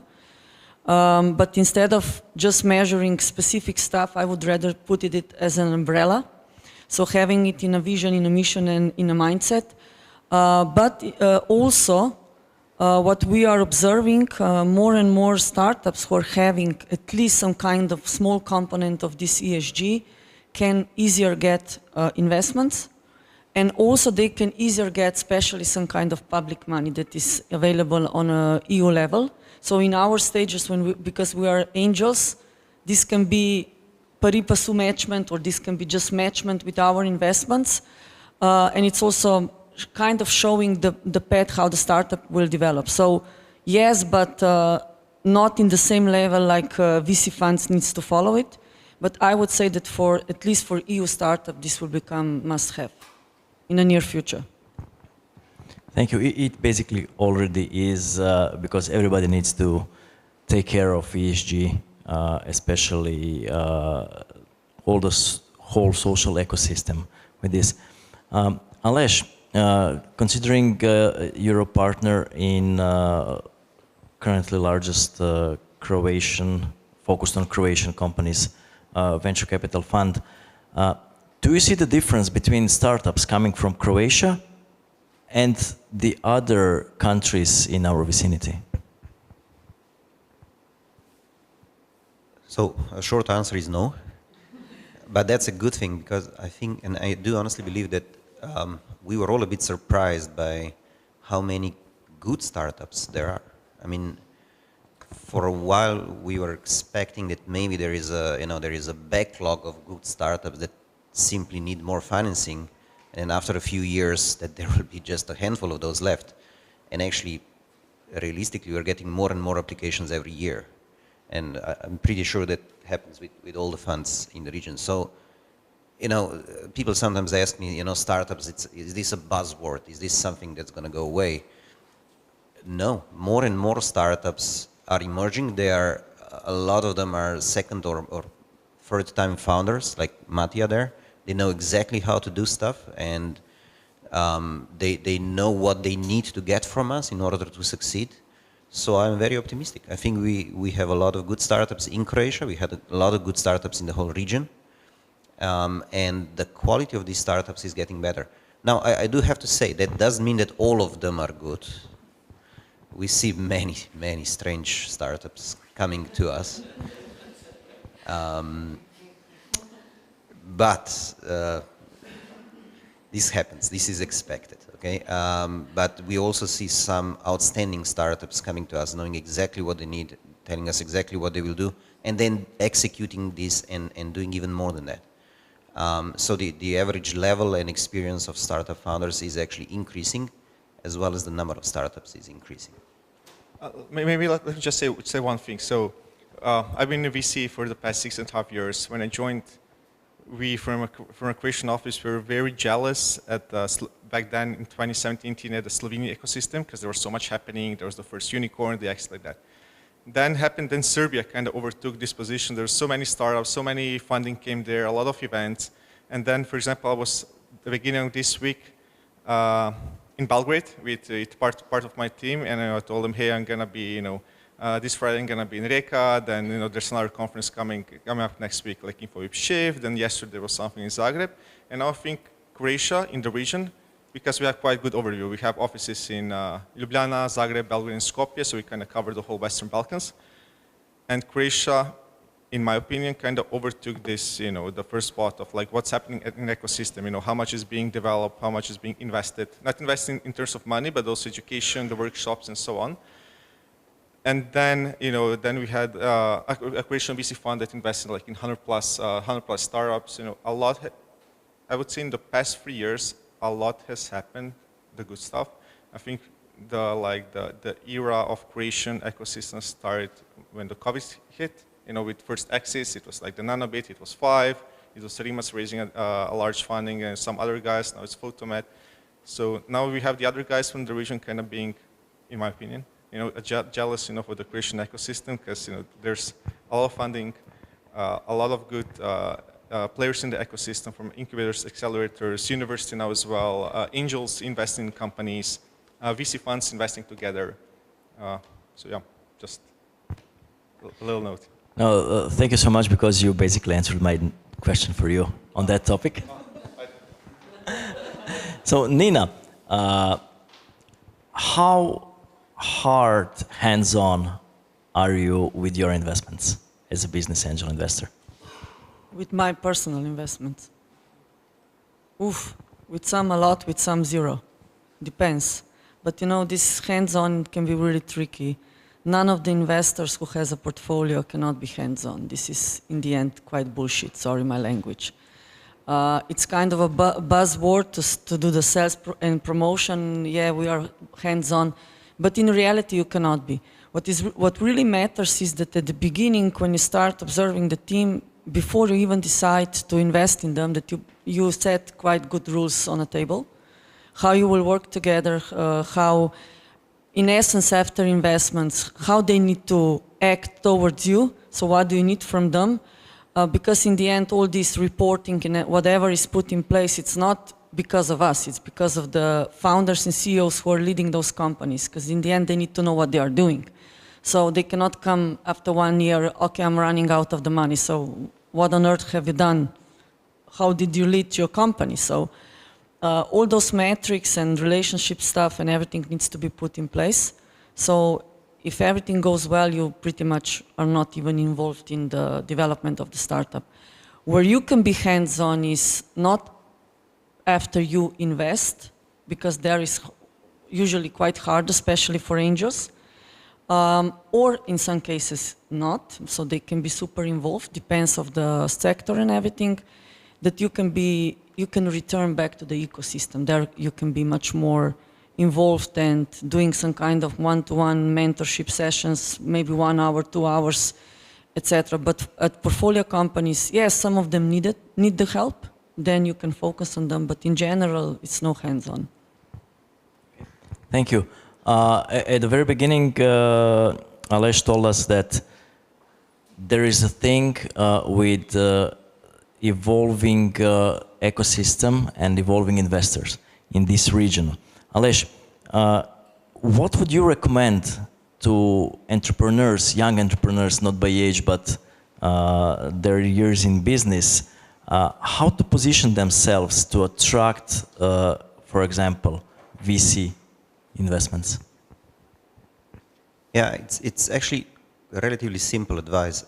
You need to find a match between what your startup and what you as a founder need, and also what an investor, any investor, actually requires. So when we get startups who have just an idea and they come to us for €1 million, we cannot, we even formally are not allowed to invest too much money into something that doesn't have any product market fit or anything except an idea. So the product development stage or the business development stage is probably the most important part. If you are in a very early stage of development, you are a good fit for business angels. Or if you just are still developing the product, then probably you're too risky even for business angels.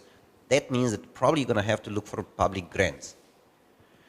Once you have a prototype developed or maybe a minimum viable product, this is probably a time to go to the business angels, but also expect and understand that the business angels will probably invest smaller amounts of money than venture capital, and the valuations will be lower than at venture capital.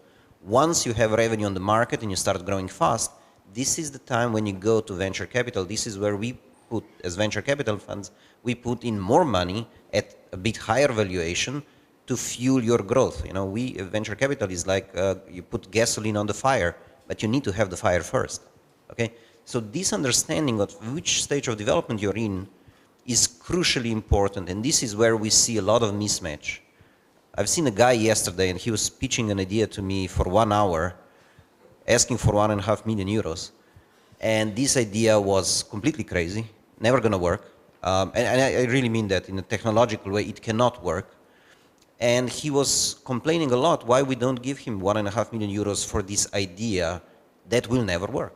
So there is a mismatch, if you understand. But if this guy would come with the same idea and he would say, okay, this is already has some sales, and this sales is growing 30% a month for the last 6 months, would you invest 1.5 million euros? I would look at him and say, okay, look crazy, but the numbers prove me wrong, not you. So yeah, we will certainly consider investing 1.5 million euros if you would be a match to us. So this, I think, is the crucial advice I can give to startups. Find a match to investors. If I may add something to, Yes. to this. So I believe to add this to the Alesh's point, I think 2 things are super crucial. One is that, first of all, you need to know the same like you need to know your customer, you need to know your investor. Each fund is different one. Not all of the funds have the same strategy, same focus. They are not operating in the same countries, etc. So you need to Google it. That's the basic homework. Secondly, also gain a knowledge about investing. What I'm really sometimes disappointed that the whole ecosystem players are teaching about business idea, design thinking, business models, marketing, PR, Instagram, AI, chat, GPT, blah, blah, blah, which is all good. But this is just product development. Nobody's teaching or lecturing about strategy development. And strategy of the company starts with idea. Usually, first milestone is product development, then first investment, and then it's exit on the end. And you need to understand your path. Because if you're too late, you can actually die because you're just simply too late, not because you're bad with the product or the market or the sales. So 2 problems are here. One is ecosystem problem. Second is people people don't do their homework. And when we're at the homework, Nina, do you think that this region is ready for more tight collaboration between universities and investors? I mean, yeah, it's not something that's totally new. It was happening already 10 years ago. First, let's say deep tech angel investment by Slovenian angels were done in 2000, I believe, 12. This company is a multinational company, probably potential unicorn, present everywhere worldwide. So it can be done. The problem that we are facing today, that deep tech is again another buzzword, super sexy, super important. Everyone would like to be deep tech, but deep tech is totally different animal. So it doesn't work like classical startup world. It needs much more hands-on stuff before you even do the screening, before you even teach researchers and those people who are really in inventions and innovations how to do the business, and then you can actually easier spend them out and create the companies. But it's going to be a future. So Corona showed us that deep tech is the next thing on the map of EU, but not just EU, also world. With financial, healthcare crisis, energy crisis, the next 2 ones will be water and food. So deep tech will be answer to that. But it's a different development path of those startups. And yes, investors are eager to invest, especially but this is my personal opinion, when they actually burn themselves with crypto and ICO times, they're more keen to invest in something visible and feasible, so physical products, physical know-how, or at least ideas that they can imagine. Nevertheless, they don't understand them. So it's a kind of a shift, but it's not going to be over the night. So we are doing that already. It's getting, let's say, higher and higher by percentage of the investors who are doing that. Tickets are higher. Also, this new fund that is going to be established for deep tech in Slovenia and Croatia is showing that there is a huge potential, so there is a need for that, and this is the answer. But it's going to take some time actually also to create, not that there's nothing, there's Nucleus and some other guys who are doing that, but to create a solid ecosystem that will support that. Thank you, yes.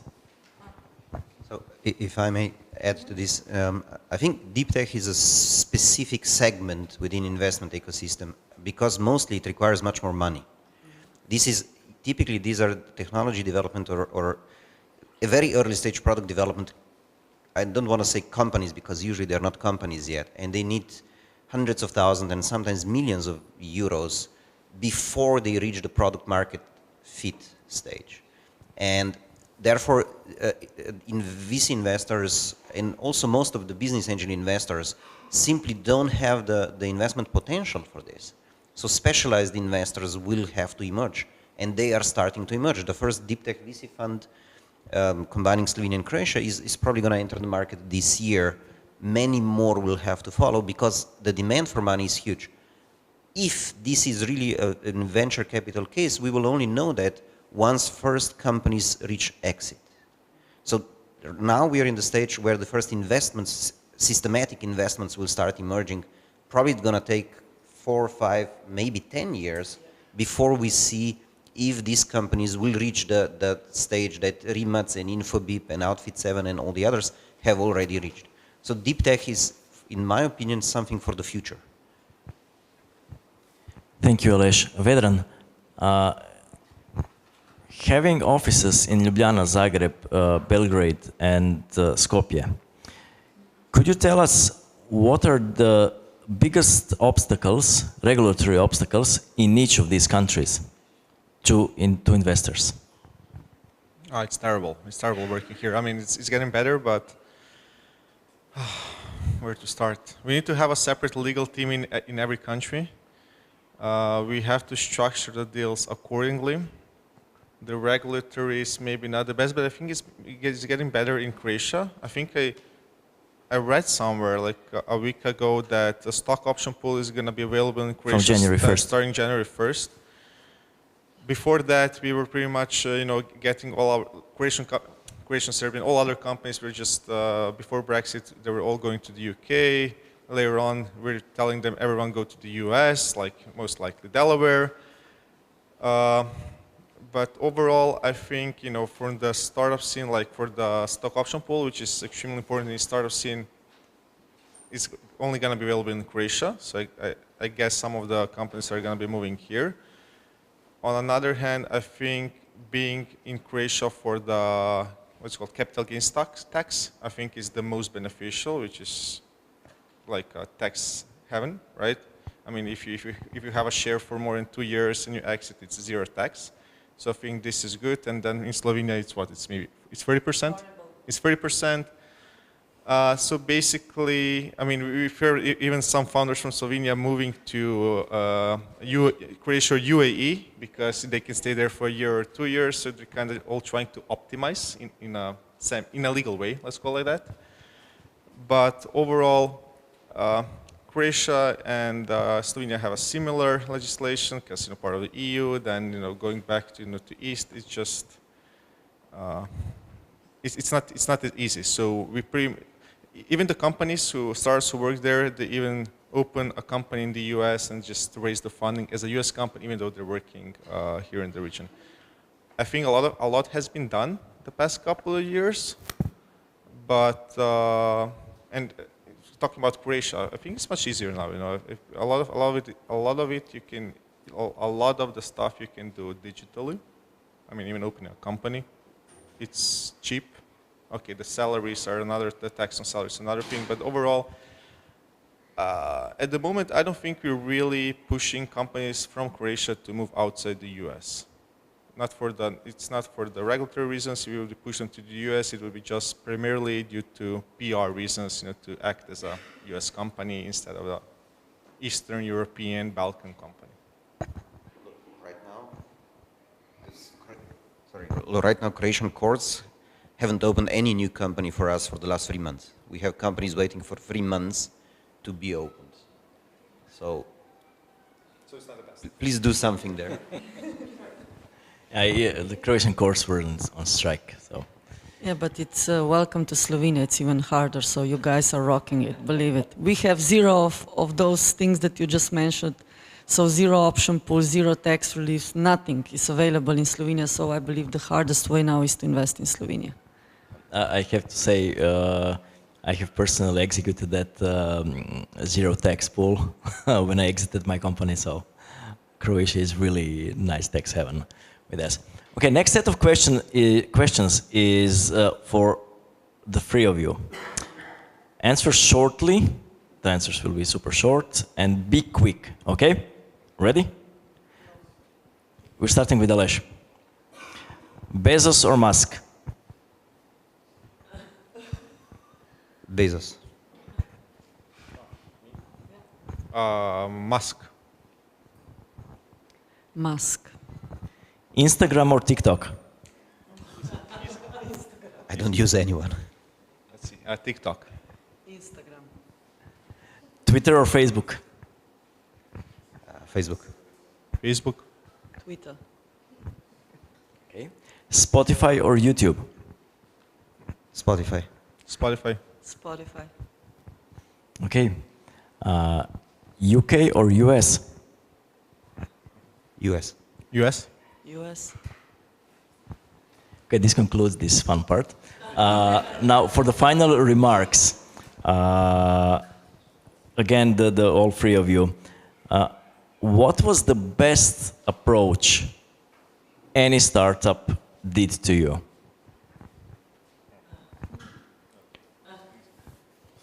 It's always good if they come recommended by another successful founder, or if they come with any recommendation, actually. So that's a good thing, if they come recommended by somebody that we know is reliable, credible.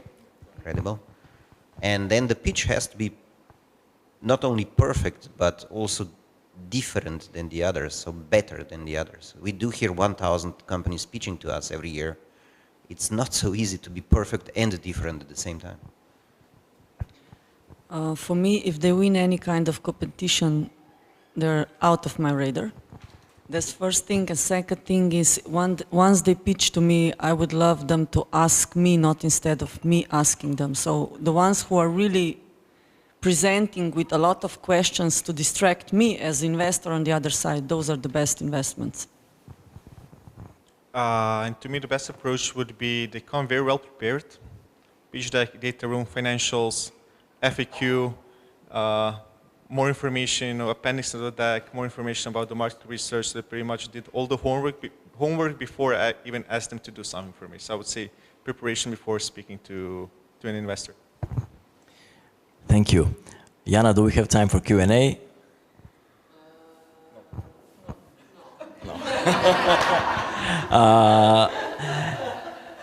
Nina? No hands in the air. Okay, Nina, Vedran, Aleš, thank you so much.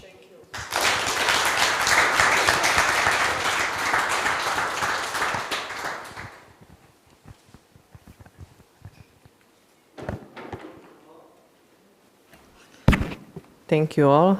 So now Anna will just change the glasses. It's really warm here. I suggest that maybe we close the windows so it will be maybe better. Nicola, thank you.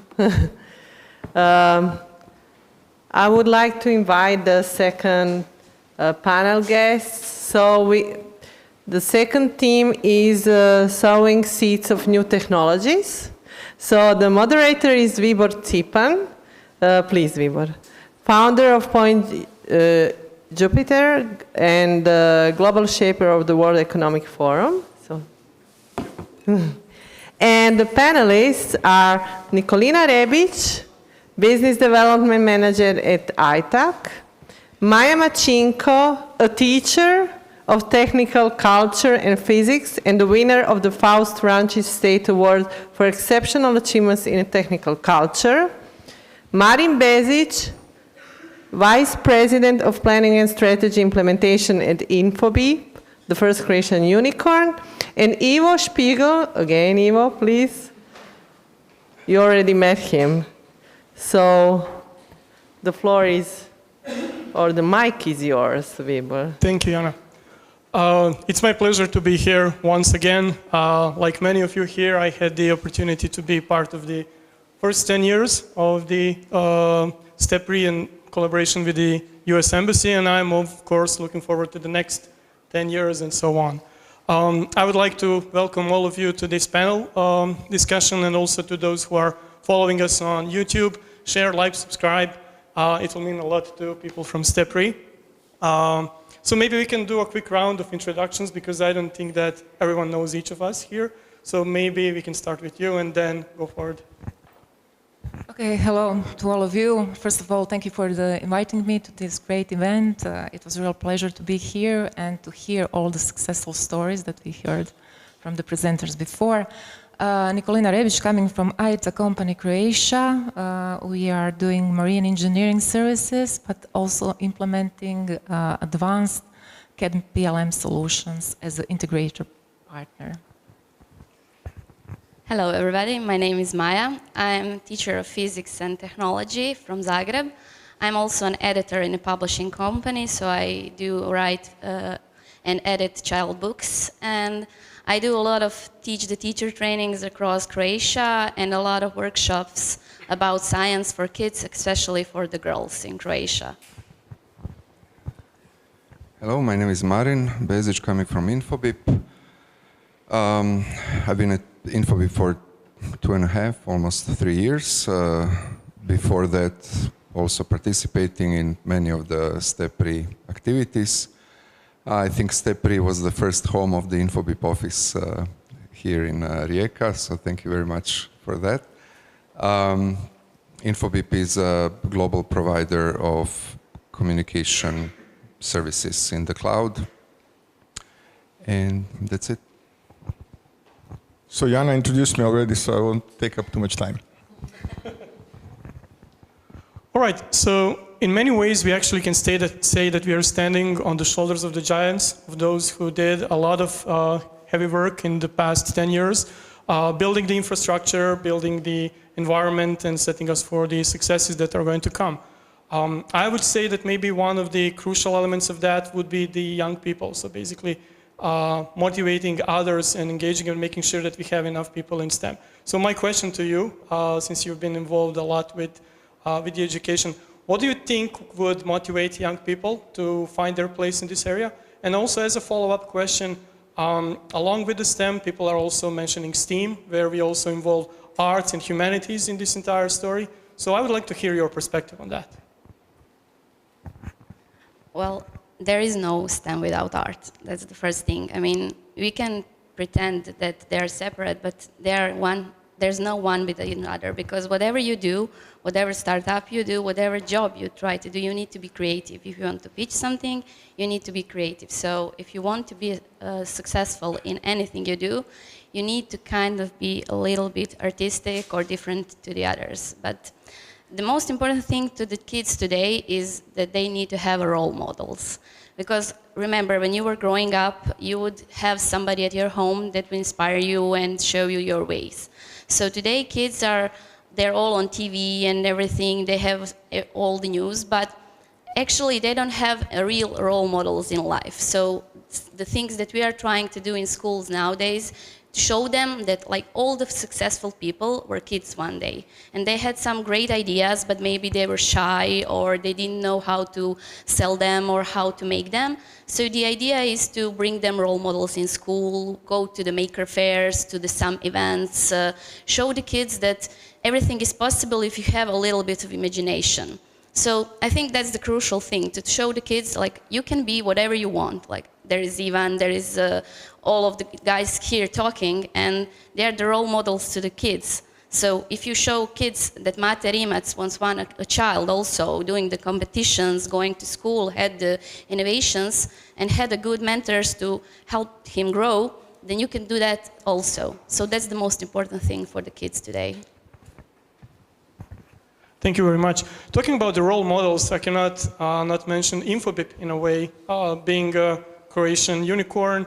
How do you cope and how do you basically handle that additional, I would say, spotlight that you have as a company of your size? How do you engage with the community and how do you see that that community will develop in the next 10 years? What's the role of the technology in it and the Infobip itself? Well, until a few years ago, Infobip wasn't that much in the spotlight, just because of the nature of the founders. They were, busy doing their own thing, but then we realized that it is an amazing story for Croatia if we succeed in what we plan to do, and that is to go public in the US. I think it's going to be an amazing inspiration, a proof point for other people and companies in Croatia and in the region.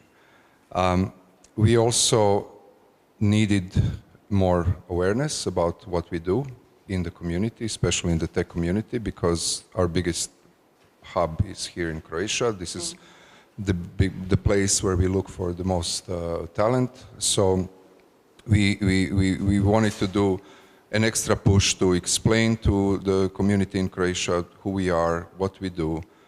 We do some amazing, we solve some amazing technical challenges with our technology.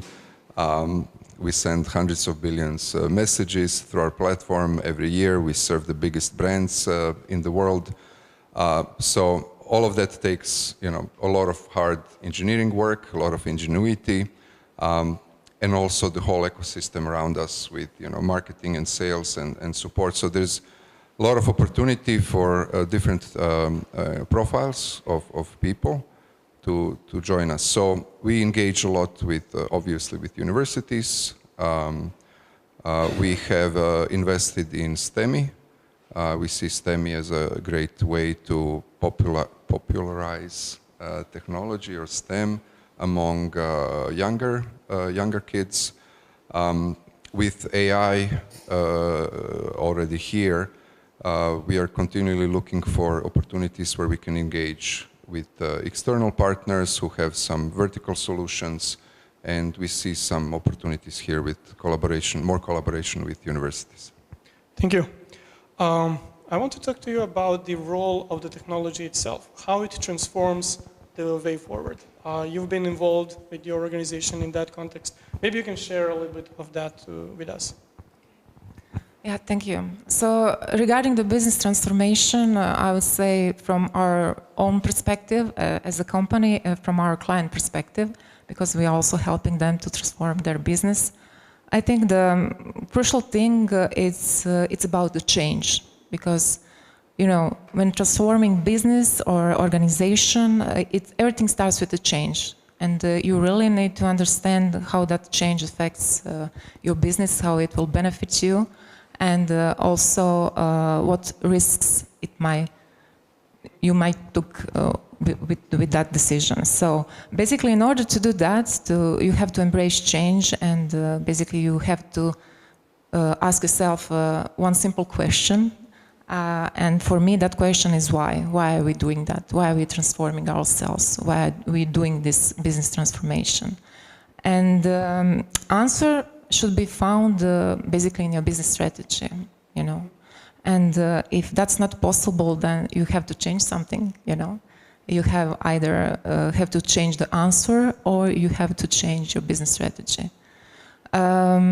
After that, I think in order to transform your business with the new technologies, it's quite important to engage employees, because you can have perfect ideas, great strategy, business models and everything, but if you don't have a team who can execute that strategy, then it's just a nice story, you know.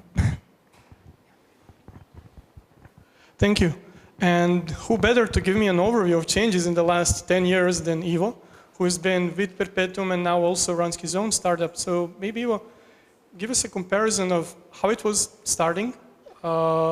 Basically, you witnessed, in a way, how this entire scene has developed. From the Geeks on the Plane, I've seen a couple of shots with those T-shirts, and we remember those, up to the today and your own experience. So what would you say it was the biggest or the most major change? And tell us a little bit about what you're doing right now. Okay, so you mentioned Geeks on a Plane. That was really, I think, a game changer in a way. It was early on in our building the startup community. For those who may be not familiar, Geeks on a Plane was a group of about 20 or 30 American entrepreneurs and investors, mostly from California, but also elsewhere, who were doing each year trips. They would get on a plane and go someplace. So that year we were able to motivate them to come to Croatia. It was the specific way that we did it created a lot of attention, because we were, through some friends, able to motivate the Croatian president, Ivo Josipovic, to actually personally invite them on his personal Facebook page to come to Croatia. And the leader of that group is Dave McClure, or was at the time, and he was very vocal on Facebook and on Twitter, had a huge following, and he was always cursing. So excuse my language, but typically he would say, "What the fuck, Croatian president just invited us, this is awesome, we have to go to Croatia." Anyway, when that happened, obviously all the media took attention because the president said that, and then when they came, there was huge media attention. There was Mate Rimac prototype in front of the convention center, and the Minister of Economy, Gordan Maras, was trying to get into the car and get out of the car anyway. So that created huge attention, and also we got a lot of criticism from some of our friends saying that we were overhyping it. But I would always compare that with, I was reading an article about some rock band, and there was a guitarist, and somebody asked him, "So why do you always do these moves on the stage?" And he said, "Well, it's because there are not people just in the first 10 rows, there are also people in the hall in the back, and we have to also make a show for them." In other words, we intentionally push that hype, although I'm not a big fan of hype, but we felt that we needed to put technology on the stage and make it a topic of discussion in the public sphere, which it was not until then. So until 2012, 13, if you talk about startups, everybody would give you this kind of strange look, what is that? So we managed to at least create that as a legitimate topic. And then obviously over time, firstly a lot by ourselves, but then the community extended and grew. And like I mentioned before, the situation, when I went to my first meeting of startup founders, even before Zip, it was in a restaurant, in a cafe on Avenue Vukovar, and on the top floor, and there were like 10 people around the table trying to speak as little as possible. So the typical geek entrepreneur is looking down in his shoes and drinking a Coke and trying to evade that anybody asks him anything. So it was, for me, completely visible that this is a situation where they are lonely. So like Maya said, they don't have role models, they don't have other people that they're working with. So when we started Zip, there was this amazing energy in the room, because every senior executive, every experienced legal lawyer that we approached, reached out to become a mentor, they're all super eager. So these are people that normally you would have to go through 5 different secretaries to get a meeting 2 months from today. They all came very gladly, they were all super excited, there was really this electric atmosphere in the air. And obviously it couldn't be that exciting for so many years, but the beginning of the energy, and then they continue for some time, and now it's normal, which is of course normal, that we have multiple programs in algebra, in InfoBeep has the Startup Tribe, of which you're a proud member.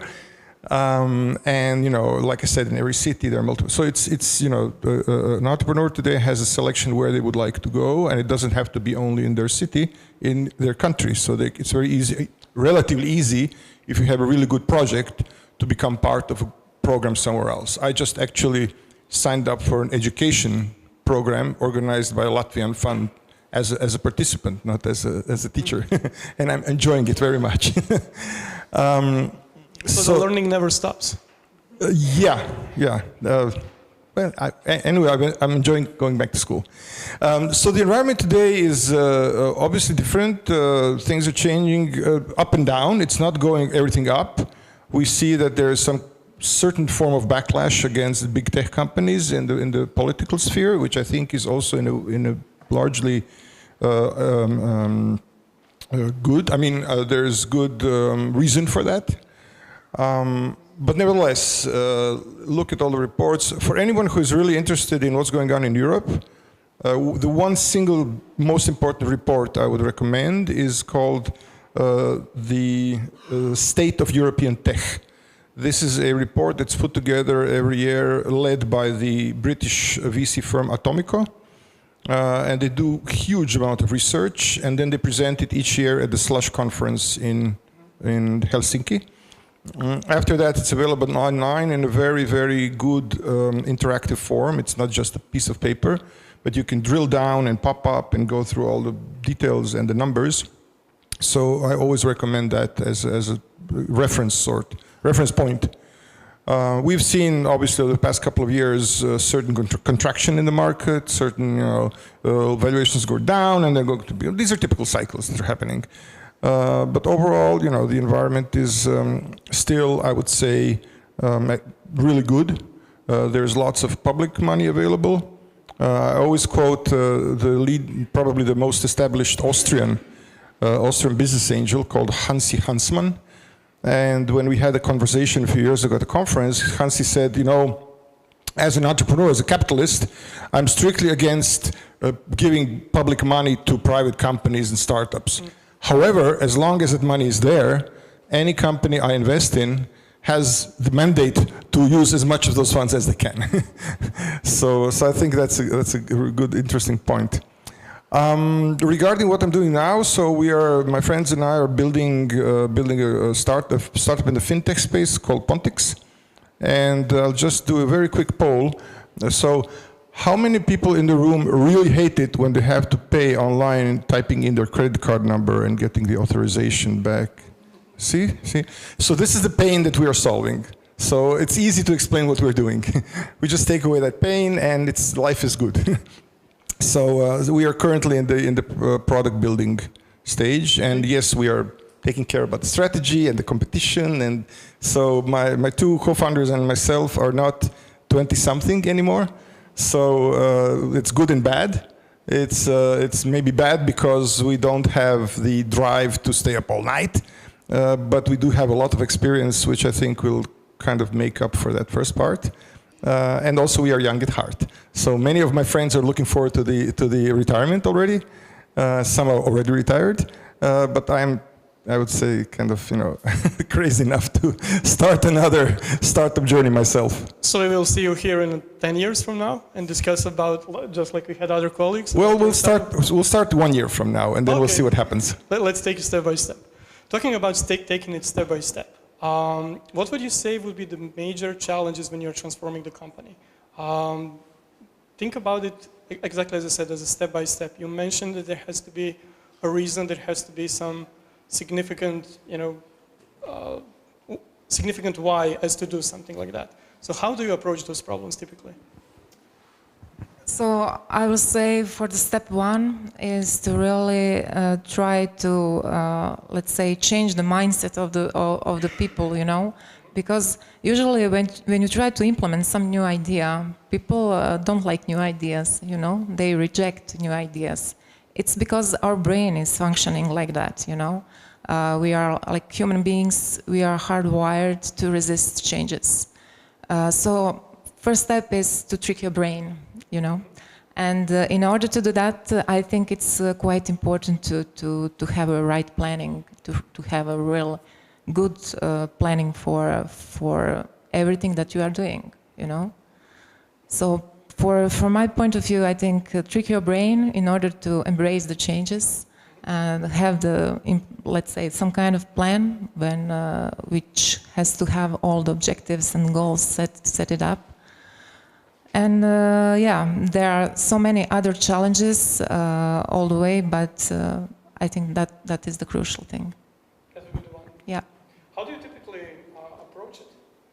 So how do you make that change that needs to happen, obviously, in someone's mind, whether it's a single person or it's on a company level?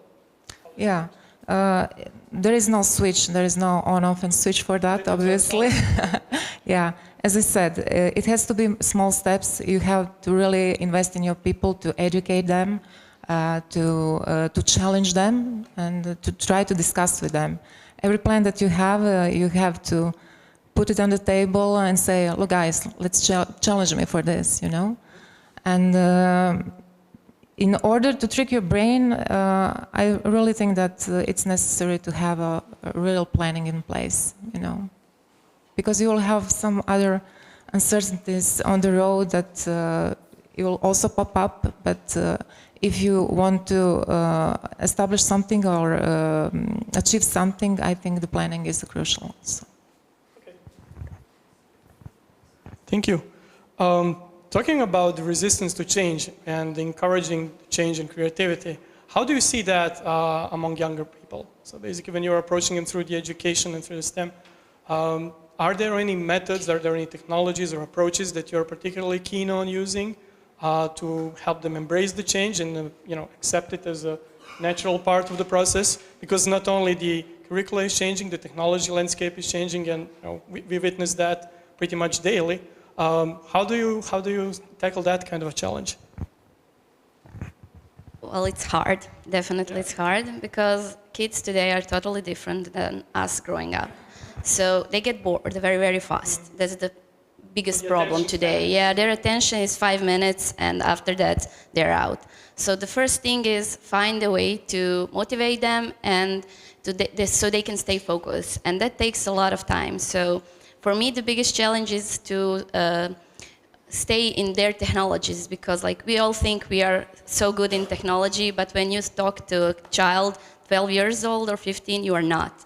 We are all out of date. So like the technologies they use today, the way of thinking, their brain, they work totally different than ours. So we need to find ways, new technologies, movies, some other.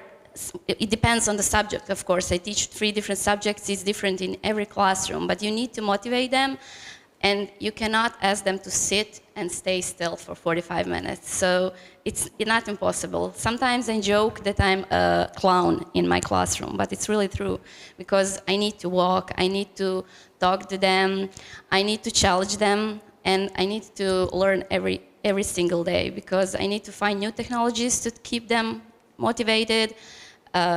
I get bored very fast and they get bored 10 times sooner. So it's quite challenging, but it's possible. But the biggest problem is old generation of teachers that they don't want to change. They think everything needs to stay the same and they don't want to change, and they're scared of changes. And they also think that if the curriculum says something, you need to do exactly like that. But that's so not true. You can do it your own way. Just have the result is the same, but you can do it your own way. You can be the creator of classroom. Nobody will say that you are teaching wrong. The biggest point is that they learn, and the way how is depends on you, on your character, on your kids. Like in the same day, I can have 3 lessons in the 5th grade, and they're all different. In one, I can do everything. In the second one, I need to change 5 different things in the same time. So you really need to listen to the kids and think to move fast. Thank you. Marin, you actually had a change. You worked at Microsoft for quite some time and then you moved to Infobip. What would you say was the biggest change, and how do you see Infobip adapting to the changes of today and more importantly of tomorrow? So, I was 8 years in the Microsoft, say, engineering product building. I was part of the team that had the luck to work on version 1 product. We kind of built it from scratch. in those 8 years became a market leader. This was a business intelligence product. And then after that, I went 4 years to Microsoft in Europe on the business side. And then for 12 years, I was an independent consultant before I joined Infobip. And one of the reasons why I joined Infobip is that I recognized that same energy culture, similar culture, that I had experienced in Microsoft when we were acting like a small startup inside a bigger company. The drive, the passion, the no bullshit attitude, the big aspirational goals, great people, great collaboration. These are some of the things that made me change from being an independent, free person to come back into a larger company. So it's I see a lot of similarities. Obviously Microsoft is much bigger company, but having an impact on a global scale, working with global customers, having employees all around the world. These are some of the similarities that we share with Microsoft. And I forgot the second part of your question, if there was one. What do you think is going to shape the change for Infobip in the years to come? So what do you think would be the biggest influence on your development? So, Gen AI is a big thing. So, but taking a step back, so we are in a global digital communication industry. Is a very healthy industry, regardless of the macroeconomic situation and so forth. It is still growing. More and more companies are moving to digital channels to engage their audiences. So the number of use cases that we are solving, the number of industries that we are working with is growing basically every year. So it's an exciting industry. It's an industry that has a lot of growth potential. Generative AI is a big disruptor. It's both a threat and opportunity for us. It's a threat if we don't move fast enough compared to our competitors. It's an opportunity because we have so many exciting ways we can apply this technology to simplify, starting with us, how we work and how we do our job, all the way to making it easier for our customers to provide better experiences to their clients. So I would put Gen AI as a just top thing. Yeah, go ahead, Ivan. So can I ask Martin a question? So Infobip is, Infobip was under the radar for at least me and I guess almost everyone else until a few years ago. All of a sudden we read some articles that there's this company from Vodnyan that has like at that time I think maybe 700, 800 people, 50 offices worldwide working for all, and I was like, wow, okay, when did this happen? Why didn't I see it? But we've heard over the past 1 or 2 years several announcements about the IPO, and the company's growing. So clearly it's transforming from, let's say, a mid-sized company between 500 and 1,000 people roughly into a larger company, and over time probably into something that looks like a corporation. And we've seen so many situations, including Microsoft, where there's a corporate culture that is not always conducive to creativity and excitement and motivation, etc. So from your perspective, what are you guys doing to keep this ethos that's, that has been with you for some time, and to prevent your growth as a company from stifling your creativity and excitement and dynamics? It's a great question, because this has been a pain point for us. So just to give you an idea, in the last 2 years, we more than doubled the number of employees. And how many are now? About 3,500. We acquired 2 companies. We started preparations for IPO, which means more compliance, more control. Given the business that we are in, we have to satisfy a lot of standards, regulations, and we slowed down. We started to have silos in the company, big departments, not talking enough with each other. sometimes looking at their own KPIs rather than looking who they need to work with in order to together inside the company to provide the best possible service. Innovations started to slow down. So we recognized this, and we are taking some active measures. The first one, okay, I'm simplifying it, right? But we're like, we don't want to be a corporation. We know we will be. We know you cannot not be a corporation in the sense that you need to have certain processes and standards and regulations. But this concept of corporation, we want to burn this concept. We want to burn the departments. We want to build cross-functional teams across the organization, small teams looking at end-to-end problem, delivering value to customers, internal or external. And we are actively now basically going piece by piece through the organization, breaking down these silos between the departments, bringing people together that need to work together, focused around the customer or focused around certain product. Just this year, we completely transformed our customer-facing organization, which was divided in departments like sales, post-sales, sales support, and just completely reorganized. They are now working in small squads with clear target customers, existing customers. We already see improvements in terms of productivity, 39% more customer acquisitions than last year. Okay, we had some good wins this year, but 200% growth in revenue from existing customers. So amazing things can happen when you break this silo mentality. What we want is actually like to have mini startups in the company. That's the idea. It's not the same, but that's kind of, you have a small group of people with a clear business outcome that they're driving to, and they're doing everything they can in order to get there. So, very good question, very relevant topic for us these days. Thank you. Thanks, Ivo, for the question. Basically, it sets it in very nicely for my question to you. Talking about the challenges of working in silos for larger or small organization as something that can stifle the creativity, how do you approach that? For Infobip, it is understandable because as organization grows, structure appears, patterns appear, and so on. But that also happens with smaller organizations. Sometimes you'll have a company of 10, 15 people who are over-bureaucratized. Do you see that in your experiences, and how do you see technology as either a positive or negative multiplier on that effect? How do you see that? So basically, I was listening, Marin, when you are talking about how you don't want to become a corporation in the future.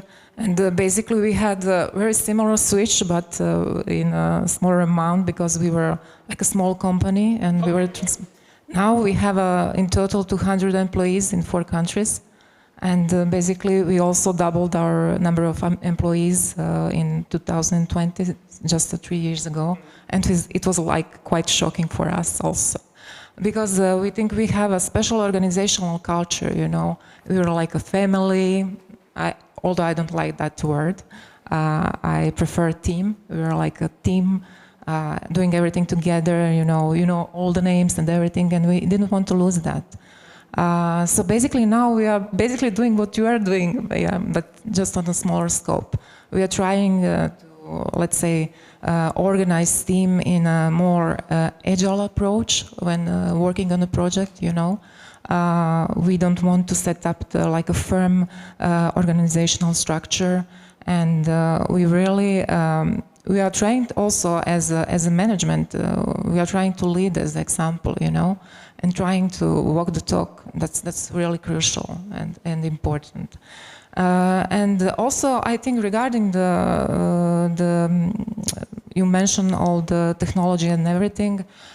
I think it's beneficial for the business, But you need to know how to implement that technology and use it in the right way, Because we witnessed COVID and everything that happened during that time. Without technology, we will be stuck at the moment, We will not be able to keep our business. So I think it will bring. It is bringing benefits for sure, but it's also necessary to know how to use the technology and put it, in the right spot and right timing. So, it's Yeah, exactly. I agree with you because rarely, if ever, the technology is, its own purpose. It's in most cases the chief enabler of the change of everything that's going to come. And one of the things that's going to come, and you mentioned it first here, and I'm happy because I didn't have to make that plug, was the Gen AI, Generative Artificial Intelligence. We are pretty much the only thing standing between the barbecue and the closing session, so I would like to use this last round of questions. I want to get your perspectives on how you see the Gen AI changing or affecting the areas that you're working in. So for you, it's going to be about the digital transformation of the businesses. For you, ever hot topic of the education and how that's going to work. Marin, I hope you can share with us. You mentioned the possibility of integrating and working with other companies which might have some solutions in separate verticals. And for you, Ivo, as well, how it affects your startup and how it affects the general outcome. So maybe we can start this way. Okay, regarding our industry, since we are in mostly in shipbuilding, but I will also talk about, let's say, digital transformation.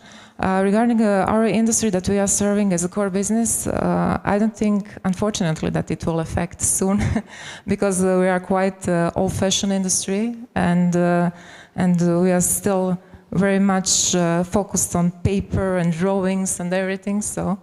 But it's also a great opportunity for that industry. And regarding the digital transformation, I think AI is a very big thing that will help a lot in that sense, I personally also see other industries who are, I don't know, like marketing, advertising, so it will really affect those as well. Now about the education and affect it. Well, I like it actually. But the thing is that I try to teach my kids how to use it properly, how to be efficient using it, because we are not supposed to be scared of new technologies, but they just need to learn how to use them, how to learn from their mistakes if they fail, if they don't get the answers. So that's the biggest thing actually they need to learn. We use AI a lot in school, not just in robotic classrooms and everything, in a regular, like Erasmus courses or whatever. If I need to write a report about some project we did, we use AI. And my kids say, but isn't it illegal? And then I say, no, it's not. If you make a proper question and you use it properly and you Google properly, then it's a good thing to help you. You don't need to use it like writing a school homework, but use it in some things that will spare time and you will have more free time using it. It's fine. So we just need to know how to use it. There's a quick follow-up question to you. Large language models, or the Gen AI in general, they kind of sometimes have the tendency to hallucinate, right? To make up effects. And that's why critical thinking is something that's extremely important. Do you somehow raise awareness of that to the students so they know that, okay, while they get the answer and it might be good, how do you approach that? Do you encourage them to evaluate the answers? Yeah, definitely. They need to check the answers if they are correct. The media literacy is something we learn in school every day, definitely. They need to check the facts. Like before, when we were growing up, we were thinking like whatever is in Wikipedia, because Wikipedia was popular in that time, like it's true. And then I said, no, it's not true. I mean, I can write whatever I want on internet and AI will find it somewhere and write it. So you need to check your information before using it. So critical thinking, media literacy is definitely in every aspect, in every subject today in the classrooms. But yeah, unfortunately, still a big problem for a lot of people to manage to deal with technologies. Thank you for your insights. Marin. Thank you. We are currently exploring Gen AI in 3 areas. One is we are embedding it or creating around it internal tools to help our productivity and efficiency. So there are a bunch of scenarios where our people are sometimes doing manual things, searching for things. We are now embedding Gen AI into different processes and tools. That's one area. The other area is we are building in Gen AI into our products. So besides kind of the core messaging platform, we have also some business applications for market automation, for customer support center in the cloud, and for chatbots. So we are now building AI-enabled chatbots. We are experimenting with using generative AI to help our customers build new chatbots, to build new marketing automation, campaigns, flows. We are building AI, not generative AI, into our database to make it easier to find intent from customers and to segment them properly. So these are some of the things that we are doing in terms of enabling our products to be more easier to use. But then the third thing is, for those end customers who are going to be using these products, we are also adding features that will make their job easier. So if you're building a marketing campaign using Gen AI to create the right text, the right message, the right image, and so forth. So these are kind of the three areas that we are currently working with. Obviously, we'll have a lot of topics to discuss after this panel. Thank you for that. And Ivo? Well, we're just a humble payments company. So we just want to make But you can't avoid it. Yeah, we just want to make it easy for people to pay online and for merchants to receive the funds. So in that part of our business, we have nothing to do with AI. It may come into play later once we start handling the large number of transactions, where we can maybe, hopefully, provide some insights for our customers using AI to analyze the data. But we're not worrying about that at this point. We just want to make payments You're easier. Focus on building the product right exactly. now. Exactly. In terms of seeking investment, if we just roll back the film maybe 1 year ago, year and a half, so every VC was asking every startup that approached them, what is your blockchain strategy? If you don't have a blockchain strategy, go home and come back once you figure out what you want to do with crypto and blockchain. Now, thankfully, AI, one very useful effect of AI is that nobody's talking about blockchain anymore. And that's super great. Blockchain is fine. Cryptocurrencies is what I hate, but let's not go there. One thing that we all have to keep in mind about AI, and especially those of us who are in tech, AI is not a technology like any other. So you don't have like local area networks in the 90s, and then you have cloud computing, and then you have something else, and big data, and whatever. And then you have AI, just like yet another technology. It's a technology that is radically several orders of magnitude more powerful. In that sense, from my point of view, there are only three other technologies that are this powerful. One is nuclear, one is biotech, and the third is nano. So each of those four has incredible potential to improve our lives and make everything great, and also presents potentially an existential threat, meaning that there is a real chance that it presents an existential threat to humanity. Therefore, it must be regulated. How? That's still kind of up in the air. As we know, the EU has introduced what is called the AI Act. That act, from all the comments I've had with colleagues, has some serious drawbacks. But as far as I know, it is the most well-developed and well-structured piece of regulation being introduced globally. And again, we have this what's so-called Brussels effect, because when Brussels does something, it affects every company that wants to do business in the EU, which means basically every company. So everybody now has to keep GDPR in mind, for better or worse, and everybody will have to adhere to the AI Act. Again, it's not perfect, but it's critically important that we as tech people and people in tech business keep in mind the dangers of AI, that we don't overhype it, and that we don't minimize those risks because they're very real. We also don't need to overhype the risks, of course. But we have to, I think we all have a responsibility as an industry to understand what's going on there very properly. And it's not easy. We can say, well, AI just needs to be able to explain itself. Well, it can't.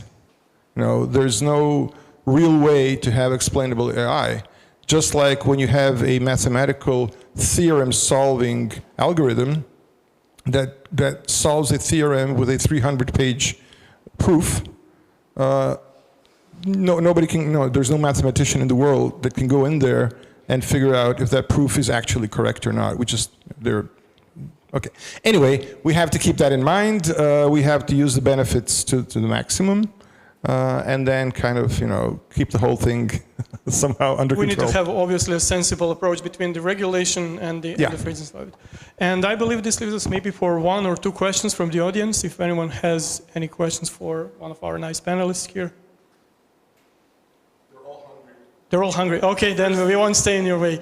Thank you so much for your attention. Thank you to all of us for following us on YouTube, and thanks to my guests. Nice having you here.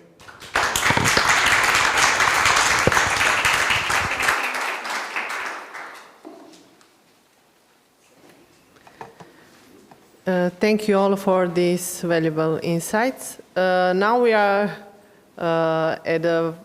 we reached this final point of our 10 years journey, and this is like time for a truly special moment. So I'm inviting Erika and Boris to help me present the special recognitions. So if you could join me. So the first one goes to the visionary creator of the Startup Camp for fearlessly chasing crazy ideas and igniting innovation. Stevica Kucharski, would you like to join us?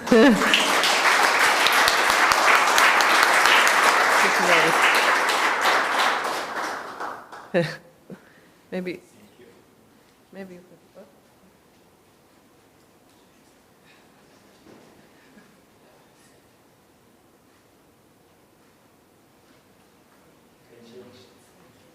And the other one will go to Sasha, but we will send him by mail, okay? Not to China. Not to China. So now to the dedicated mentors with the longest tenure for guiding, nurturing, and illuminating pathways to success, please, Tatiana Batas, Ivo Spiegel, would you join us?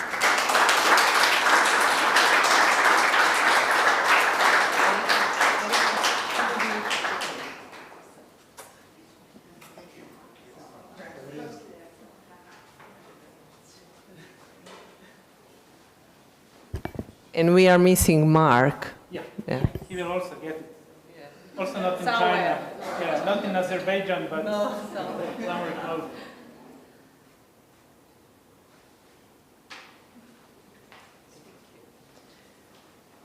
Now to the esteemed jury members for consistently paving the way for tomorrow's innovators. So please, Aleš, Vedran, Nina, could you please join us? And Dalibor, maybe you instead of Ivana? Yes.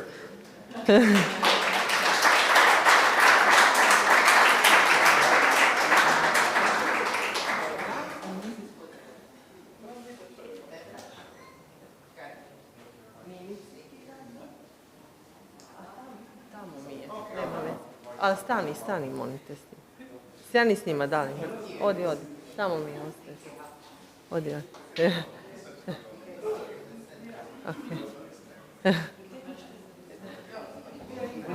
Hoće dobiti.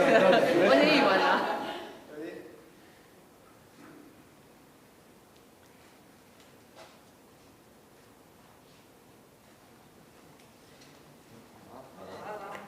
And now the last one before barbecue party, I promise. Now to the visionary investor for boldly igniting the fire of entrepreneurial success, one of the funds that really followed our teams. And I would like to invite Aleš and Stevica to take like a recognition for Virus Capital that really helped us a lot and all of our teams. And invested a lot.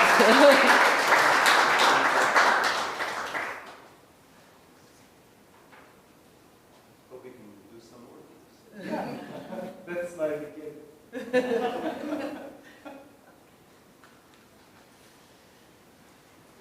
I wish to thank everybody for presenting here in Rijeka. And now I'm giving the word to Boris, if he wants to say Yes, something. so I was taking notes Thank you. for the last 3 hours. So just to recap well, thank you for coming, and I hope that you will enjoy. The barbecue is 100 meters up, between 50 and 100 meters up, right next to the students' restaurant. So just go north. Yeah, see you there.